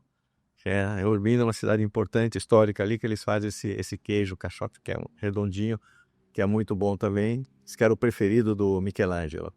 Quantos anos de história tem esse queijo? Ah, Itália é história pura, né? Aí Marque, vamos para Toscana. Vamos para Toscana. Toscana também. Falamos agora do Chianti, que diria o Brunello. Aí os super toscanos. Ali também é outra região com grande variedade. Dizia a Itália lá, né? Grande variedade. Aí para você falar um produto que lembre a Toscana. Um salame chamado Finocchiona. Esse lembra a Toscana. É uma comida. Bisteca da Fiorentina. Cara. Tantas outras coisas ali também que são típicas dessa região central. Já estamos no centro da Itália, né? Aí Marche, Toscana. Vamos de a Úmbria. A Úmbria. Aí a pessoa fala da Úmbria. Trouxe o vinho da Úmbria aqui. É verdade. Então já aproveita e fala desse vinho aí pra gente. Eu também. trouxe um vinho da Úmbria, né? Porque eu tenho que defender as 20 regiões italianas. Eu falei, ó, não vou poder trazer 20 garrafas aqui, a gente não vai dar conta. Ah, mas as portas estavam abertas ali para as garrafas. Não, mas eu tenho outros eventos. E aí, o que foi, produção? Ah, garrafa, sim senhor, deixa comigo. A produção tem microfone, ele fica com preguiça de falar. Não, se eu sou onde está depois. Aí. Então, Isso é bom. Colepiano. Montefalco Sagrantino. muito bom.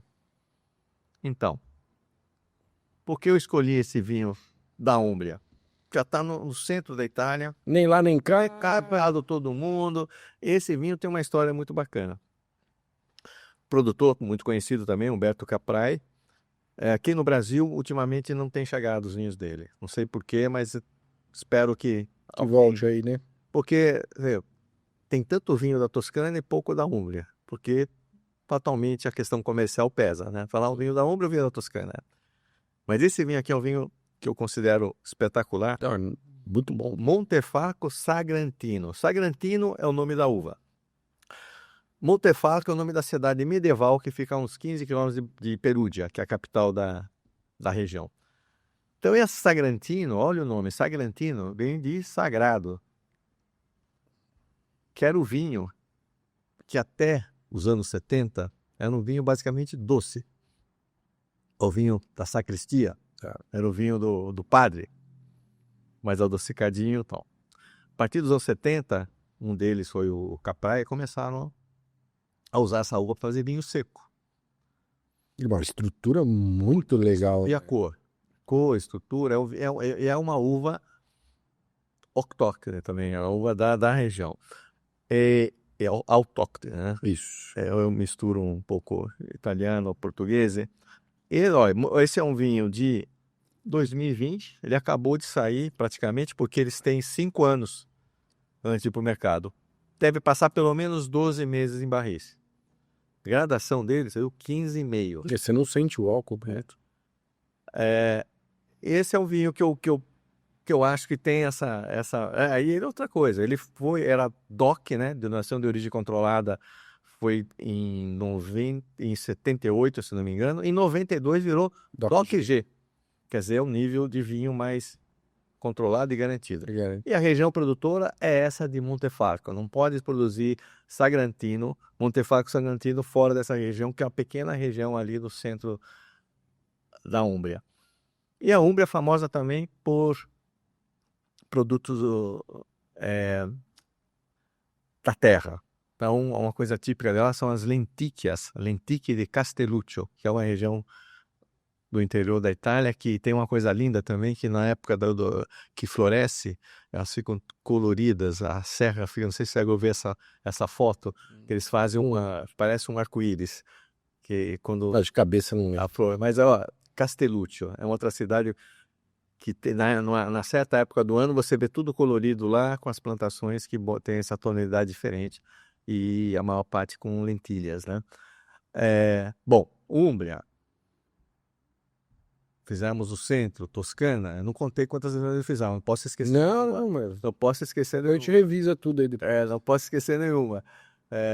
Então, vamos descer para a região do Lácio. Lácio é a região de Roma, onde está a capital Roma. Ali você tem aqueles pratos que todo mundo conhece agora, aqui, a matriciana, a carbonara, mais recentemente cacio e pepe, né? E os produtos típicos lá, ó, pecorino romano, que é muito utilizado lá, e o vinho mais característico é o frascati, que é produzido nas colinas próximas de Roma, cerca de 20, 30 quilômetros de Roma, tem a cidade de Frascati, e esses vinhos brancos, né, são os mais típicos dessa região. Porém, ultimamente também tem sido produzidos vinhos tintos muito interessantes. Tudo é uma questão de mercado também, né? Mas hoje em dia, na época também o Frascati, tempos atrás chegava aqui, era um vinho mais barato. Hoje tem Frascati de nível superior também. Tanto é que eles têm a denominação Frascati Superiore. Então, para ver, tem um vinho do dia a dia e tem um Frascati um pouco melhor. Aí Abruzzo, que é uma região do lado do Lácio, também no centro da Itália, mais centro, mais para o sul, né? Que é o vinho aqui que a gente toma aqui bastante também, Montepulciano d'Abruzzo. Sim. Que não tem nada a ver com o Montepulciano da Toscana. Esse é o Montepulciano d'Abruzzo, é o vinho lá. E aí os produtos que a gente fala, vou falar de Abruzzo. Açafrão de Áquila. Coisa espetacular também. É um produto muito ligado à região. Descendo mais um pouquinho, Molise. Molise até metade dos anos 50, ela fazia parte do Abruzzo. É a segunda menor região da Itália. A menor é Vale d'Aosta, lá em cima. Esse Molise é pequenininho, mas o Molise é interessante porque ele está... Do lado tem o Abruzzo. Aliás, ao norte é Abruzzo. Do lado esquerdo tem a Campanha. Do lado direito tem a Puglia. E depois tem a Basilicata. Então ele está no meio ali no centro. Está no meio está no sul, mas próximo das regiões... quer dizer, das regiões maiores. Então a cozinha dele tem uma mistura com produtos que são típicos. Por exemplo, lá é famosa uma mussarela também, que não é a Campana, porque a Campana é uma mussarela que eles têm lá, é muito boa, produtos laticínios muito bons. E o vinho que ressurgiu há pouco tempo chama Tintiglia. Tintiglia é um vinho tinto, porque na Itália tinto é rosso, né? Eles acham que essa Tintiglia vem porque da época dos espanhóis que o vinho era tinto, virou Tintiglia. Essa é uma das versões para dizer porque chama Tintiglia. Muito interessante também.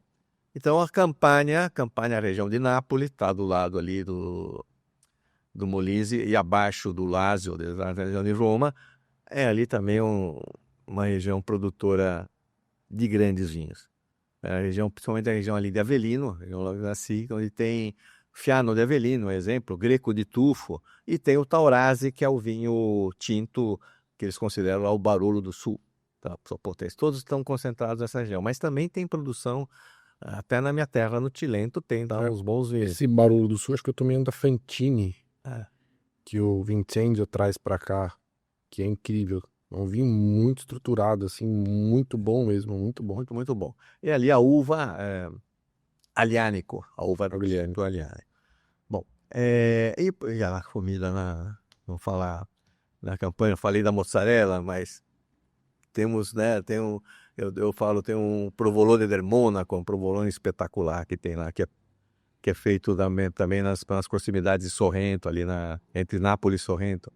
E Sorrento também é um lugar ímpar, né, cara? não, o limão de Sorrento, aqui você tem limão, a Costa Amalfitana, ali é uma região que tem. Tem também vinhos lá, viu? Tem vinhos interessantes ali nas encostas também da Costa Amalfitana. Eu lembro de ter.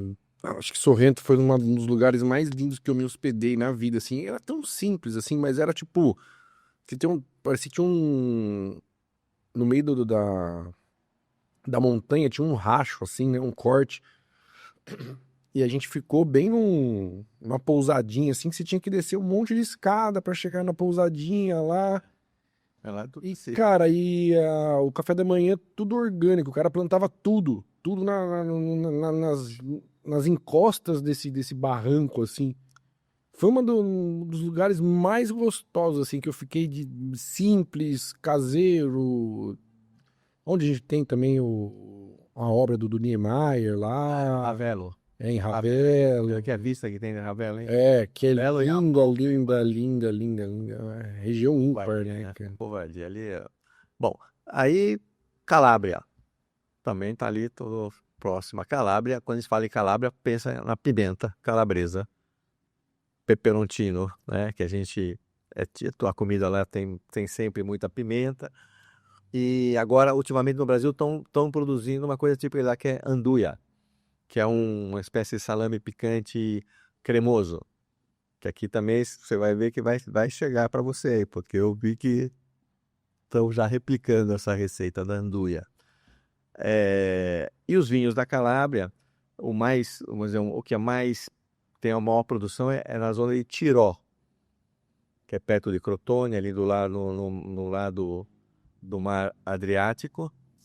E esse vinho, ele tem também na versão branco e tinto. E ultimamente estão produzindo muitos vinhos rosés, de grande qualidade, também na Calábria. Também ali a Calábria tem dois mares, né? Tem também o mar Iônico, tá no mesmo. Então tem também o vinho, muda de acordo com a produção. Tem mais ao sul, na região de Reggio Calabria, tem o Bifonde, que é outro vinho típico da região. Então tem vinhos que aqui dificilmente chegam. Porém, são vinhos que, se aqui, indo para Puglia agora, né? Se o Primitivo agrada aqui, porque o Primitivo tem aquele fundo Mais risoto, por causa de clima, de tantas coisas. E a Puglia é famosa pelo Primitivo, pelo orecchiette, pela aquela massa, né? Pela focaccia barese que a gente falou, né? Que é coisas que já chegam aqui. E o Primitivo, ele tem esse nome, que até nos Estados Unidos é Zinfandel, né? Há divergências também, mas com certeza o Primitivo que ficou famoso é o Primitivo da Puglia, que também pode ter uma origem que veio lá atrás, muito tempo atrás, e quem veio parece que veio da Croácia. Tem muitas histórias sobre isso. Como é? Mas onde a uva deu certo, eu acho que e ganhou o nome, ela pode ter até sido vamos dizer, ser uma adaptação de uma uva que já existia, mas ali o Primitivo é considerado uma uva local. E a região de Mandúria, que é onde tem a produção mais, vamos dizer, de qualidade superior. E esse vinho Primitivo é porque era a primeira uva que amadurecia. De prima. Primitivo vem de primeiro.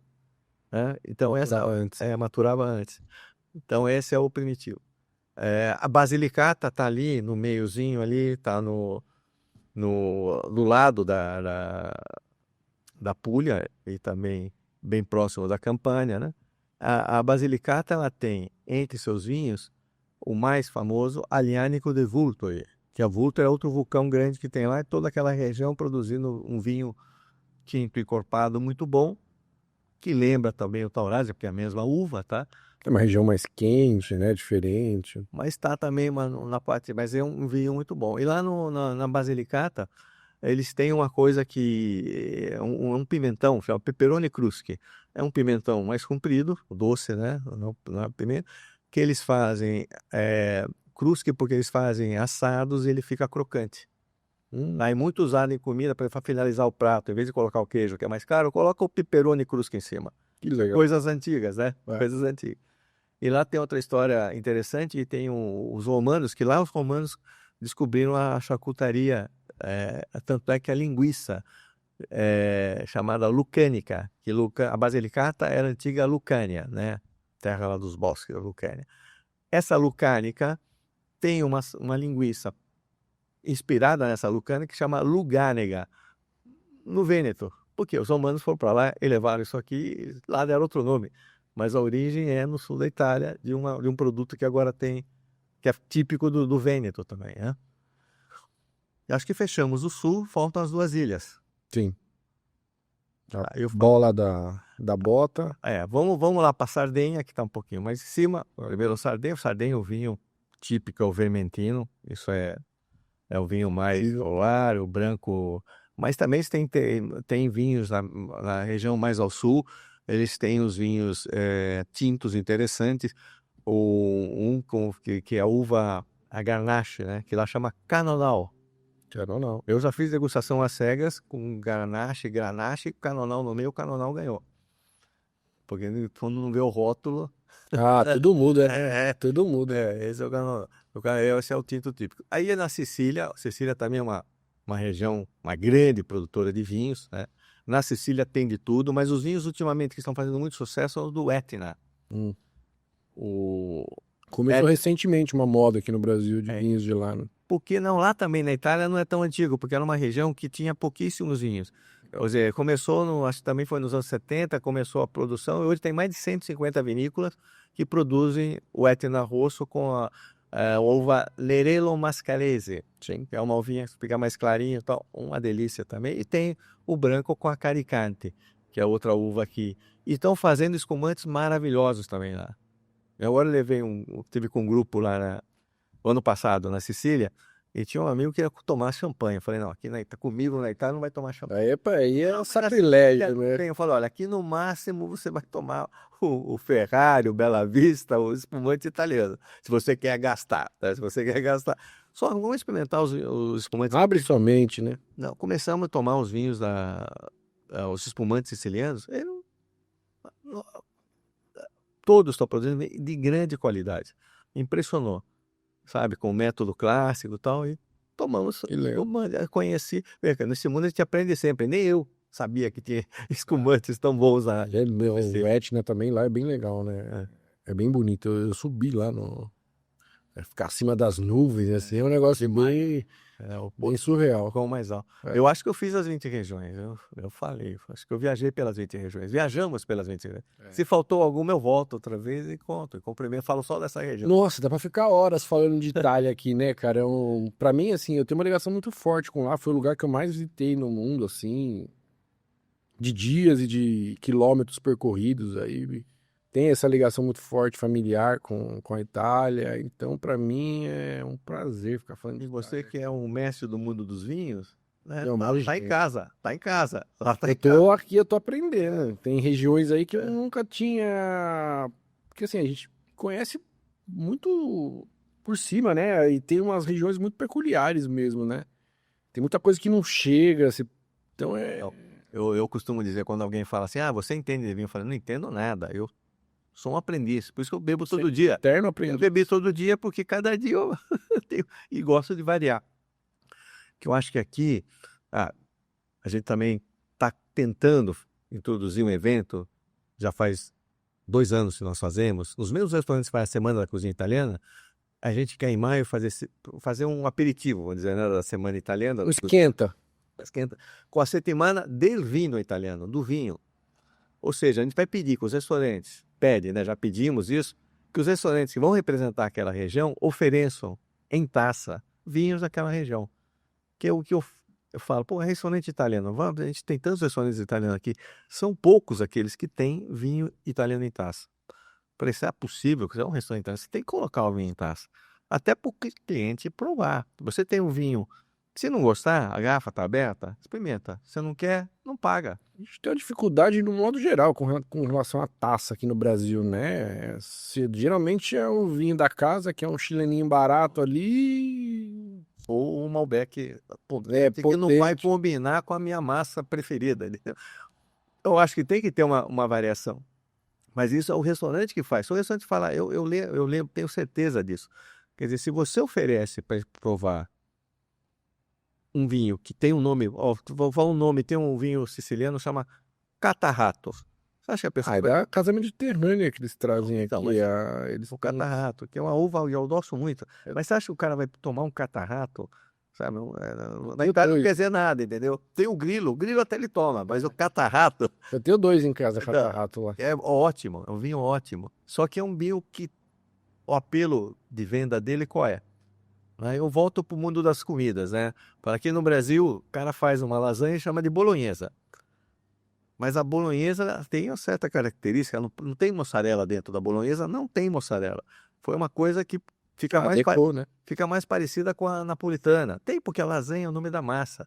Tá? O que o cara coloca No meio no ali meio, é o que vai de região para aí região. pode. Tem outras regiões que colocam, sabe? Você pode fazer lasanha de berinjelas, pode fazer lasanha, vários tipos, porque a lasanha são os extratos da massa, essa massa que chama lasanha, né? Então, mas por que bolonhesa? E por que cheia com molho, carne moída, não sei, cheio de molho? A bolonhesa não é cheia de molho, tem um gotinha de molho. Tem bechamel, Tá. que é dar a cor mais clarinha, entendeu? É outro. É a mesma coisa se eu vou para a Itália e acho lá, restaurante brasiliano. Pô, tô louco, tô aqui faz um mês, eu quero comer uma, Picanha. uma moqueca baiana. É. Eu comi uma moqueca baiana. Chega lá, a moqueca baiana tá aqui. E, pô, mas não tem azeite de dendê? Não. Então não é baiana. Então pode ser capixaba. Mas capixaba é difícil de pronunciar. É difícil de falar. Sim, total. Entendeu? Então não vende capixaba. Eu já falar, não, então tem que ser baiana. Que baiana já é. E faz e muda o produto. A mesma coisa. Ficou bolonhesa aqui, segundo uns relatos que eu vi aí, porque uma empresa lançou dois tipos de lasanha, aquelas congeladas. Um era bolonhesa e outro era calabresa, porque a calabresa tinha linguiça calabresa picante. E aí ficou.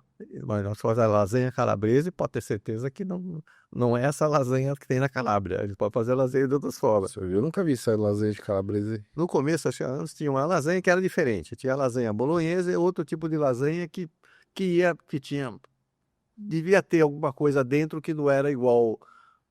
Me conto isso, eu também não lembro disso. Mas me conto que quando lançaram a lasanha bolonhesa, tinha outra que era diferente. Para distinguir, essa ficou sendo bolonhesa. E já tinha mussarela dentro, tinha uns que tinham presunto. Porque no sul, a lasanha napolitana é mais parecida com a gente tem aqui. A lasanha napolitana, ela tem, às vezes colocam até almôndega, carne, sabe? Coloca salame, coloca outras coisas, porque são aqueles pratos de reciclagem, né? Vai fazer no domingo, é o prato do domingo. Vamos aproveitar Ver o que, que a que gente tem na tem, geladeira aqui. que é uma base da cozinha italiana, né? É. E aqui também a gente tem aquela coisa de falar, bom, a Itália come muito. Come muito? Depende, né? No domingo, você está tranquilo em casa, você pode até comer mais um pouquinho, mas durante a semana, é que aqui a comida da cantina é a comida do domingo, né? Lá, o dia a dia não é, o dia a dia é uma dieta equilibrada, né? A dieta mediterrânea é considerada mais saudável, porque você pode comer de tudo, mas em quantidades. Se você come um pratão de massa, vai no restaurante que te serve, às vezes tem quase 300 gramas de massa. E come um prato só, mas é muita coisa. Depois vai esfriar a massa, também não convém. Convém fazer igual você manda na cozinha. Você come o seu antipasto, depois pede a massa, uma porção menor. Aí a carne, o peixe, preferencialmente com verduras e legumes. É isso que você fez. E o seu organismo reconhece antes o carboidrato. Quando você come tudo junto, a digestão é diferente tanto é que os italianos estão entre os povos menos obesos do mundo. É. Aí come massa e pão todo dia. Ah, a farinha tá intrínseca ali, né, cara? Não, e na base da dieta mediterrânea, os cereais estão na base. É. Ali, você, acima, por exemplo, carne vermelha, tá acima, você pode comer uma vez por semana. Mas, entendeu? Tem esse equilíbrio, são coisas que são naturais. Aliás, o estudo da dieta mediterrânea foi feito por um médico americano chamado Ansel Keys, que ele era, ele pertenceu ao exército americano, médico do exército americano na Segunda Guerra Mundial, que estava no sul da Itália. Ele foi numa região que é a minha região, Tilento, e ficou impressionado que alguma posição americana ali, com o povo, com pessoas de idade, né? Toda gente muito de idade, e do jeito que eles comiam. Fala, pô, os caras comem de tudo aqui, não, aí come salame, come tudo, muito pão, muito. Tá aí o cara, coisas que teoricamente não combinam com. É, Saúde, né? só que pouca carne vermelha, porque o animal é melhor que ele dê o leite do que você comer, né? Então tem muito derivado e muitos vegetais, muitas coisas sazonais. E aí ele criou esse estudo que ele viajou o Mediterrâneo inteiro, que a base também, a gordura qual é? É o óleo de oliva, o azeite de oliva, que é É. a coisa que todos os países ali em volta do Mediterrâneo têm. Então essa é a base, vamos dizer, essa base você usar pouca gordura animal, né? Pouca gordura, pouquíssima gordura animal. Doce, as coisas estão lá em cima também. Você pode comer um doce, mas você não pode comer todo dia. Pode comer, sabe? Você tem Pelo amor de Deus. é, um- é, Equilíbrio, né? é o equilíbrio, a dieta é equilibrada. E esse cidadão, depois de viajar todo o Mediterrâneo, decidiu morar onde? No Cilento. Ele comprou uma casa, até hoje tem lá o Museu da Dieta Mediterrânea, a cidade se chama Piop. Ele foi morar lá e morreu aos 104 anos, esse americano. Visionário, né? Entendeu? Saiu do hambúrguer. É, falou, e a vida mais tranquila também, não é só Ah, sim. a questão da buscar também a vida mais tranquila. Outra coisa importante, caminhar. Te falar na Itália, a gente não precisa morar no interior da Itália. A gente fala, aqui a gente pega o carro para ir na padaria, né? 5 mil vai e volta, pega, Aí eu vai sou da o esquina. primeiro a fazer isso. Eu falei assim, lá, o cara tem até uma coisa comum. Depois que você almoçar, fala, vamos, facciamo quattro passi. Vamos fazer uma caminhada. Almoçou, comeu uma caminhadinha. É um estilo de vida muito É, distante da nossa realidade aqui, né? Muito. eu aqui aos meus 67 anos, sigo essa regra, né? Mantenho o meu peso não sei há quantos anos e como pão, bebo vinho, como massa, todo dia. Eita, Eu posso, né? Amanhã posso empacotar por outros motivos. É. Porém, por isso que a gente fala, eu acho que essa mensagem que a gente transmite não é só o nosso evento, a Settimana da Cucina Regionale Italiana, não é um evento comercial.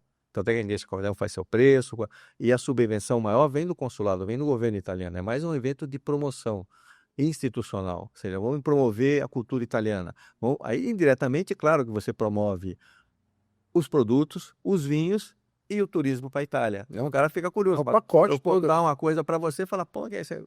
Vou para lá. Eu já tô coçando aqui pra ir. É. Tá louco.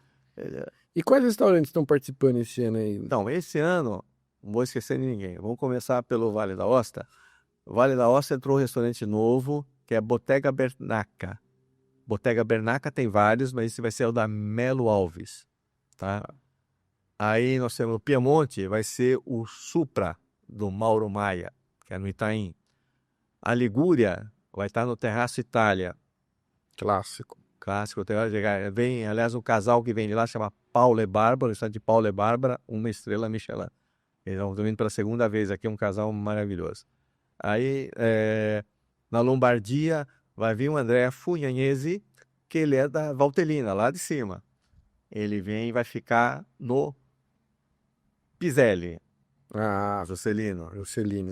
Vai ser maravilhoso. Maravilhoso.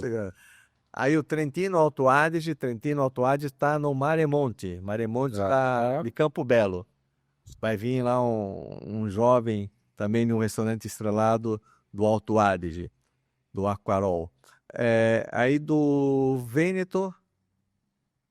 Vêneto vem de Veneza, da Fiore de Veneza. Vem Mauro Vian, vai ficar no Gero Itaim. Hum. Friuli Venezia Giulia, vem o Elias Zanon, o chefe de Lignano Sabadoro, perto de Udine, vai ficar no Zena. Zena, que é do filho Que é do dele. filho do Juscelino. E aí vamos para a Emília-Romanha. Da Emília-Romanha vem o Maurício Morini, que ele é da região de Parma, Salso Maggiore, vai ficar no Restaurantino Café do Shopping Higienópolis. Tá, eu já comi lá, que é muito bonito, tem uma área externa ali, aberta. Não é um restaurante de shopping, né? Porque da área Não, é outra coisa. tem área A restaurantina é um dos meus... Então vai estar lá o Ricardo Trevisani, o chefe Henrique Scholdorfer, que eu falo que ele é também Demarque, porque ele tem origem italiana também. O nome artístico é Henrique Scholdorfer, porém ele é Demarque Scholdorfer, faço questão de colocar. Aí na Emília-Romanha a gente vai no Marque, vem o Tiberius Galipa, vai ficar no Temperani, lá do Itaim. O Temperani é do Antônio Maiolica, sabe aquele chefe? O Maiolica tem aí mais de 1 milhão de seguidores na internet. Ele é engraçado demais. Ele dá as receitas, ele é de origem Campania, ele é o responsável do Temperani. O Temperani tem mais de uma unidade. No começo era o Tatuapé, nos últimos anos está sendo aqui no Itaim. Aí nós temos a Toscana. A Toscana vai vir o Pietro Cacciatore, que é de Castellina in Chianti, né? A região bem vinícola. E ele fica no Percussi. na linharia. Fica no Vinharia Percussi. A Silvia era pra vir essa semana aí pra gravar com a gente, mas acho que ela tá doente aí, não vamos ter que remarcar. Adoeceu. Aí, Marque, Umbria. Na Umbria, quem vem? Vem Alessandro Lestini, que ele trabalha num restaurante que é da família Lungarotti, outro grande produtor de vinhos da Umbria. Chama Osteria del Museu, porque o Lungarotti tem um museu do vinho nessa cidadezinha chamada Tordiano. E ele fica no Nino Cucina. Tá, também que agora está sob a administração do Marco Renzetti, que era do Petit Rosso, foi um dos pioneiros do nosso evento. E como agora ele está lá no Nino, ele fez questão de voltar. E claro que, por toda a sua história, ele tem outro restaurante Fame que é estrelado, ele é um personagem também aqui muito importante na gastronomia italiana em São Paulo. Ele foi o primeiro a fazer cacio e pepe. Agora tem todo lugar, tem até a pizza com cacio e pepe. O brasileiro consegue. Mas ele não tinha. Quando ele fez a primeira vez que ele veio no cacio e pepe, que falava, não, coloca um pouco de tomate aqui, que tá meio soço esse molho. Que negócio é esse? Bom, agora a região do Lazio, que é a região de Roma, né? Roma vem o Roberto Campitelli, que é da Osteria de Monteverde, em Roma mesmo, só que fora do circuito turístico, onde vão mais os italianos, bairro Monteverde. Ele vai ficar no Lido, Amici de Amici. Lá o chefe também é Roberto Rebaldengo, que é aqui em Pinheiros. Abruzzo tá vindo, esse é um personagem também, Gianluca Bocchianico, restaurante, não sei se você já viu, né? No litoral do Abruzzo, tem uns restaurantes que são dentro do Trabocco. Trabocco é como se fosse um pier que vai no mar. Era um antigo lugar que os pescadores, não os pescadores sabiam nadar. E que o pessoal do interior que ia pescar, usava para pescar. Umas casinhas que eles fizeram essa passarela, né, para chegar nessas casinhas sobre o mar, né? E ali era uma casinha onde o cara falou, não sei nadar, vou ficar aqui para pescar. E não vai de barco, né? Ele vou pescar aqui. E muitos deles eram restaurantes. E esse é um deles, chama Gli Ostinati. E ele vai ficar na Casa Santo Antônio, que é um restaurante na Chácara Santo Antônio, que é muito bonito o restaurante. Aí estou aqui no Abruzzo. Molise vem o Marco Pasquarelli, o restaurante chama Mia. Ele vai ficar aqui no Trattorita Evai. Trattorita, que é o segundo restaurante e o chefe do Trattorita, que fica no Trattorita, é o André Max, que já participou na semana em outro restaurante. Ele também é um que está com muito entusiasmo para receber esse chefe, agora que ele é o chefe principal desse restaurante. Sim. É sempre a casa ligada ao Evai do Luiz Felipe, né, que é outro que já participou da semana, Porque ele, antes de ficar famosão, ele também já trabalhou em restaurantes. Ele fez uma ocasião, ele fez no Piselli até. Ele O trabalhou Felipe, a gente tá tentando, tô conversando com ele pra trazer ele pra cá pra gente bater um papo, mas é que, puta, a agenda dele Nossa, é mais ele complicadinha. vai estar na Suíça agora, não sei, toda hora tá viajando. Porém, é um que fez um grande trabalho. Ele começou com o Salvatore Illoy, né? Que é o outro chefe italiano famoso aqui. Realmente ele tem grandes ideias e faz aqueles menus com produtos nacionais também, mas tudo muito bem montado. Eu gosto dele também. Molise, Campania. Campania, região de Nápoles, vai vir um chefe de Capri, sabe? Davide Brustenga. Esse rapaz, agora ele tem 28, 29 anos. A primeira vez que ele veio aqui, em 2017, ele veio como auxiliar de outro chefe. Só que agora ele virou chefe executivo de um hotel 5 estrelas em Capri, que é o JK Palace. Onde eu comi o ossobuco mais gostoso da minha vida, em Capri. Você vê, não é um lugar, o ossobuco você vai comer em Milão. Mas tudo bem, deixei você comer lá porque tem os restaurantes internacionais lá, tem que agradar todo mundo. Capri é uma coisa mais... Capri tem aquela mussarela que você come lá, mussarela, Nossa, a salada é caprese, mussarela com tomate. um lugar lindo, né, cara? Ele vai ficar no Sensi, que é o Sensi em Campo Belo. Tá, então Campania tá no Sensi. Calabria vem Luca Bruzzino, chefe jovem, estrelado. Ele é um dos... Na Calabria tem 6 estrelados, ele é um deles. Ele já vem aqui pela 4ª ou 5ª vez e vai ficar no Cadoro, no restaurante do histórico Cadoro, Hotel Cadoro, que fica ali no começo da Augusta, no centro. Calabria. Puglia vem o Domenico Burdo. Minha memória tá boa, né? Pô, eu ia fazer esse comentário no final, mas eu posso fazer agora. Eu tô com uma inveja incrível, 67 anos, mas tá numa... mas depois eu te conto o que eu fiz. Ele... Esse Domenico Burdo é do Quintessenza, um restaurante de Trani, que é uma cidade perto de Bari, restaurante estrelado também. Ele faz parte da equipe do Stefano Di Gennaro, que é o chefe principal. Ele vem e fica... a Puglia tá no restaurante Zucco, do Oscar Freire. Ele tá lá no Oscar Freire, que tem um chefe italiano lá agora, viu? André Gugliotta é o chefe titular aqui do... Adoro o Zucco também. Tá lá no Zucco.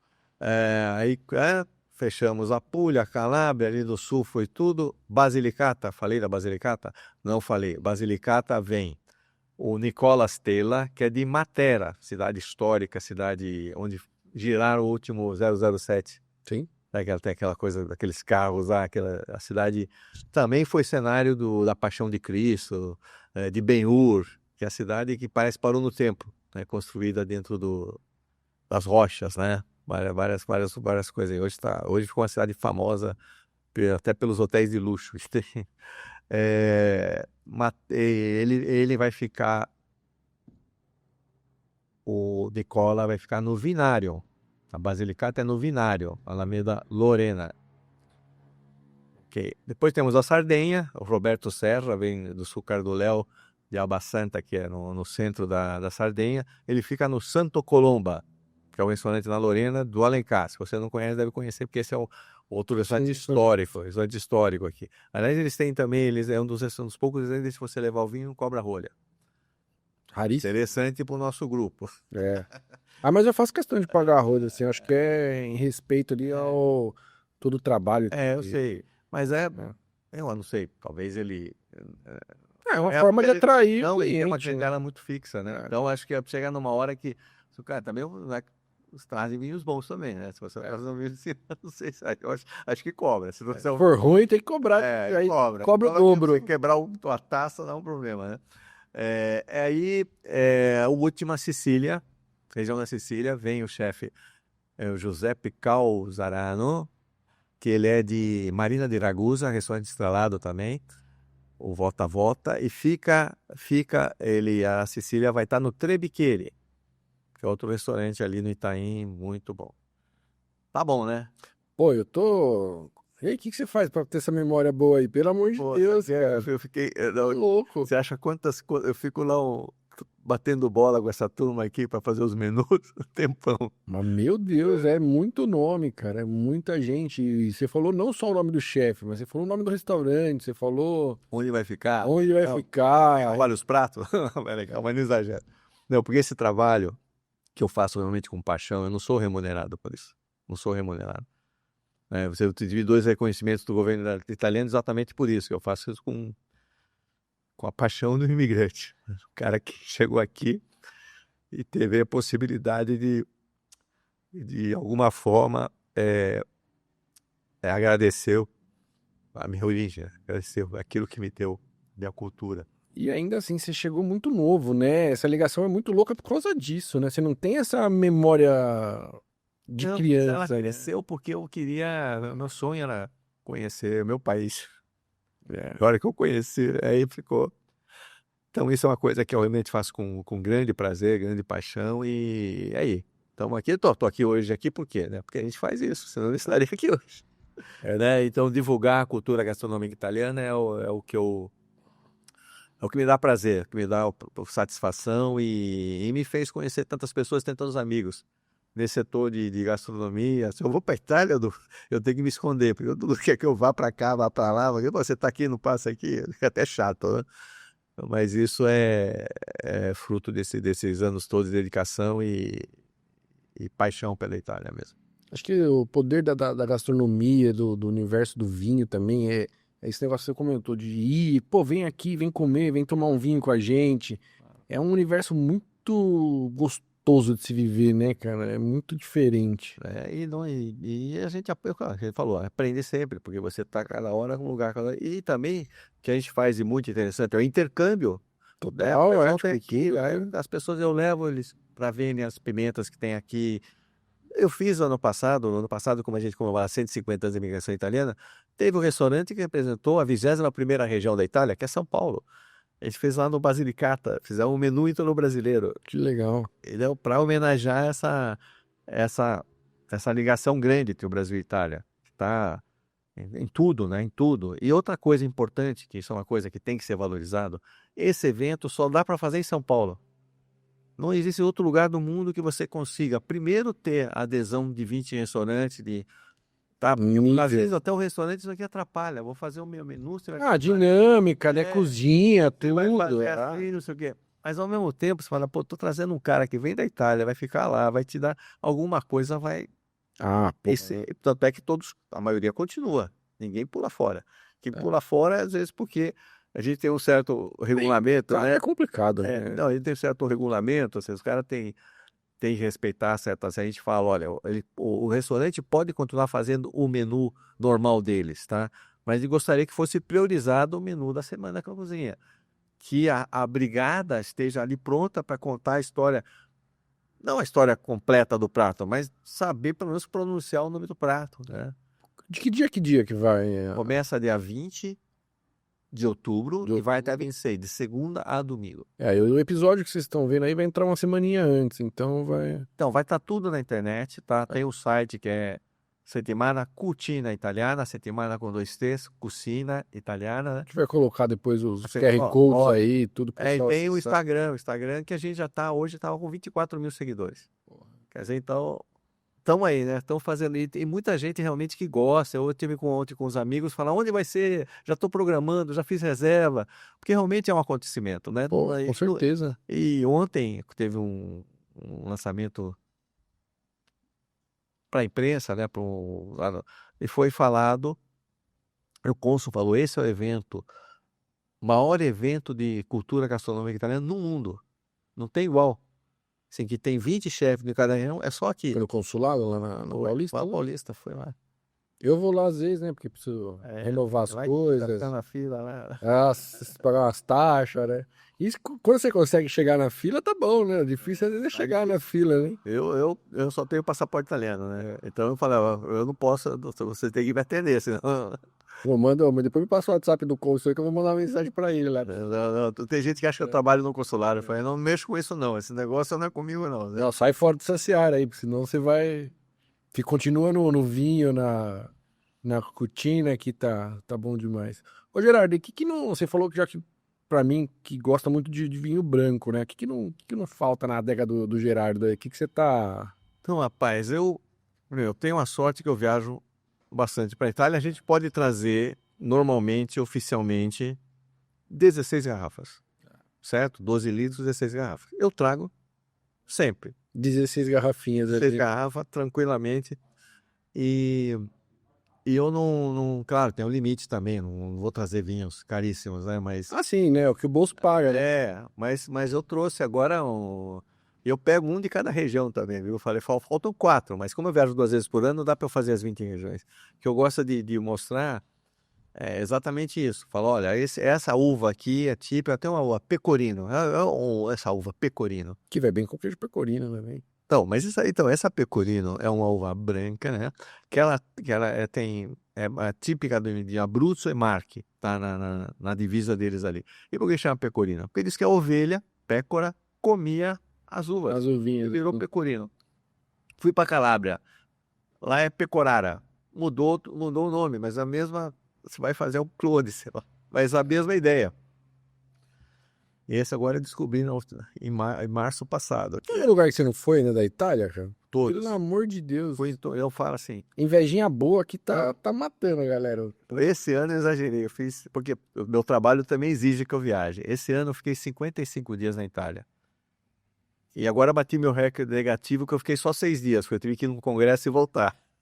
Porém, quando eu fiquei 55 dias, eu fui no final de março e voltei em meados de maio. Que aí eu fiz uma viagem, um giro pelo norte da Itália, com um chefe de cozinha, que é meu amigo, que a gente viaja a cada 2, 3 anos para ver restaurantes de nível estrelado. Nós fizemos uma viagem de 10 dias, fizemos acho que 3.000 quilômetros vendo esses restaurantes. Aí eu recebi um grupo que foi para Calábria ver suas raízes, as cidades do universo dessas famílias. Grupo pequeno. Só que a gente foi nos lugares realmente, as cidades de Cosenza, lugares onde você vê aqui, a maioria fala, minha família veio de lá, ou nessa região onde tem a igreja da Quiropita, que é o Rossano, que agora chama Rossano Coriolano. Aí subiu lá na montanha, veio a igreja lá, os caras lá, o que é esses brasileiros aqui? Porque pouca gente associa a Quiropita com a Quiropita de lá. E aqui a Quiropita é famosíssima, né? É. E na Itália também pouca gente sabe que existe essa igreja. É uma igreja pequena, só que aqui ficou famosa por causa da festa. E eu levei as pessoas a verem isso e, claro, em toda viagem que eu faço, eu coloco pelo menos em 10 dias 3 vinícolas, com vinhos de diferentes territórios. Quando eu tive agora, ano passado, na Sicília, por exemplo, a gente fez Etna, uma vinícola no Etna, a Benante, que foram as pioneiras, faziam o Etna Rosso. Aí fui mais para o sul, mais a região de Agrigento, onde tem a Planeta, na região de A Planeta que é da mesma família da Fantini lá, do mesmo grupo lá, não Acho é? que não, hein? Planeta. Não, o Planeta tem bastante. Eu sei porque na Gran Cru tem lá bastante. Mas entrou agora. E Marsala, Dona Fugata. Tá. Então fiz assim. Na Puglia fiz a mesma coisa. Vou na região de Castel del Monte, que é onde a Antinori tem uma vinícola lá, que chama Boca de Lupo, faz os vinhos locais lá. Aí fui para o Salento. Salento é a região que tem Sales Salentino, tem Negro Amaro, né? E fui para Manduria. Então você vê, porque os grupos que eu levo normalmente são pequenos. Esse grupo de enogastronomia são grupos pequenos, porque você não vai visitar uma vinícola. Ah, não dá, né? Apesar que o ano passado eu fui para Toscana, levei 72 pessoas, nós fizemos um almoço no Castelo Banff, no Castelo. Lindo. Esse aqui foi a coisa. Porque lá eles têm estrutura para receber. Lá dá, né? Lá. Você percebe até 90 pessoas. Nós fizemos lá. Quer dizer, eu me divirto nisso também, porque eu gosto de organizar essas coisas. Ano que vem eu já estou pensando, a gente vai na região de Umbria e Marche, ano que vem, com um grupo que eu acompanho todo ano. E vou ter outro pessoal, esse que foi para Toscana, que é ir para Puglia agora. Entendeu? Então, não falta, né? Eu tentei agora fazer, talvez dê certo, levar a turma para Ligúria, para Cinque Terre, só que ali sabe, as pessoas às vezes Puglia agora está na moda, mas há 10 anos, um pouco, cerca de 10 anos, ninguém sabia onde era Puglia. Hoje é o segundo destino mais procurado pelos brasileiros. Só perde para Toscana. Passou a Costa Amalfitana. A Costa Amalfitana é salgado, né? É. Pra sobreviver ali é tudo bem mais... Não, mas agora a Puglia também está ficando cara, porque aumentou o fluxo. Quando aumenta o fluxo e a rede hoteleira é aquela, É, não, é pequenininho ali, né? então aí você tem, sei lá, porém, o que eu falo para minha turma, olha, vamos começar a procurar alguns lugares diferentes que tem menos turista, porque daqui a pouco vai. É. Esse ano santo, né? Roma também estava impraticável. Muita gente, muitos preços dobraram, né? Mas a gente procura sempre uma atração diferente. Tem, opções tem. Pô, Gerardo, cara, dá pra ficar aqui falando contigo de Itália umas horas. Já foi 1h30, acho, né, produção? Quase. 2 horas? Meu Jesus Olha, se Cristo. zerar, né? Vai ter que cortar muita coisa aí. Não, aqui a gente não corta nada, vai tudo na íntegra. A não ser que você fale. Zera. Não. Não. A não ser que você fale, pô, falei alguma besteira lá. Pô, ó, vê lá, hein? Por Não. favor, hein? Posso me comprometer aí, falei alguma coisa, errei alguma... Não. Não, mas foi bastante legal. Para mim é sempre um prazer falar da Itália e se deixar, eu falo, vou aqui até 6 horas, que eu tenho outro compromisso agora. É. Tá bom, obrigado. Mas antes obrigado, Imagina, antes da gente fazer um brinde final, só agradecer nossos parceiros, Triuva, Curadoria de Vinhos Nacionais aí, pô, Somcast 10%, e acessa lá com o nosso QR Code, nosso cupom de desconto. É importante a gente ter parceiros aqui que dá liberdade pra gente poder trazer vinhos diferentes e outras coisas aí desse mundão. Agradecer a Encâniva, com essa charcutaria incrível, como sempre, o Gão, Mãos de Fada, maravilhoso. Pô, Queijolata, nosso novo parceiro aí, que vocês já estão acompanhando há um tempo, com curadoria de queijos também, né, brasileiros, só de pequenos produtores. Somcast 10 tem cupomzinho também, acessa lá, QR Code, link na descrição de todos os parceiros.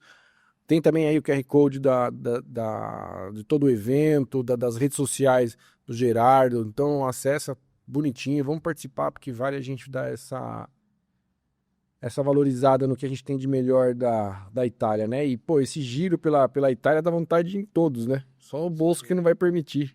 Não, depende.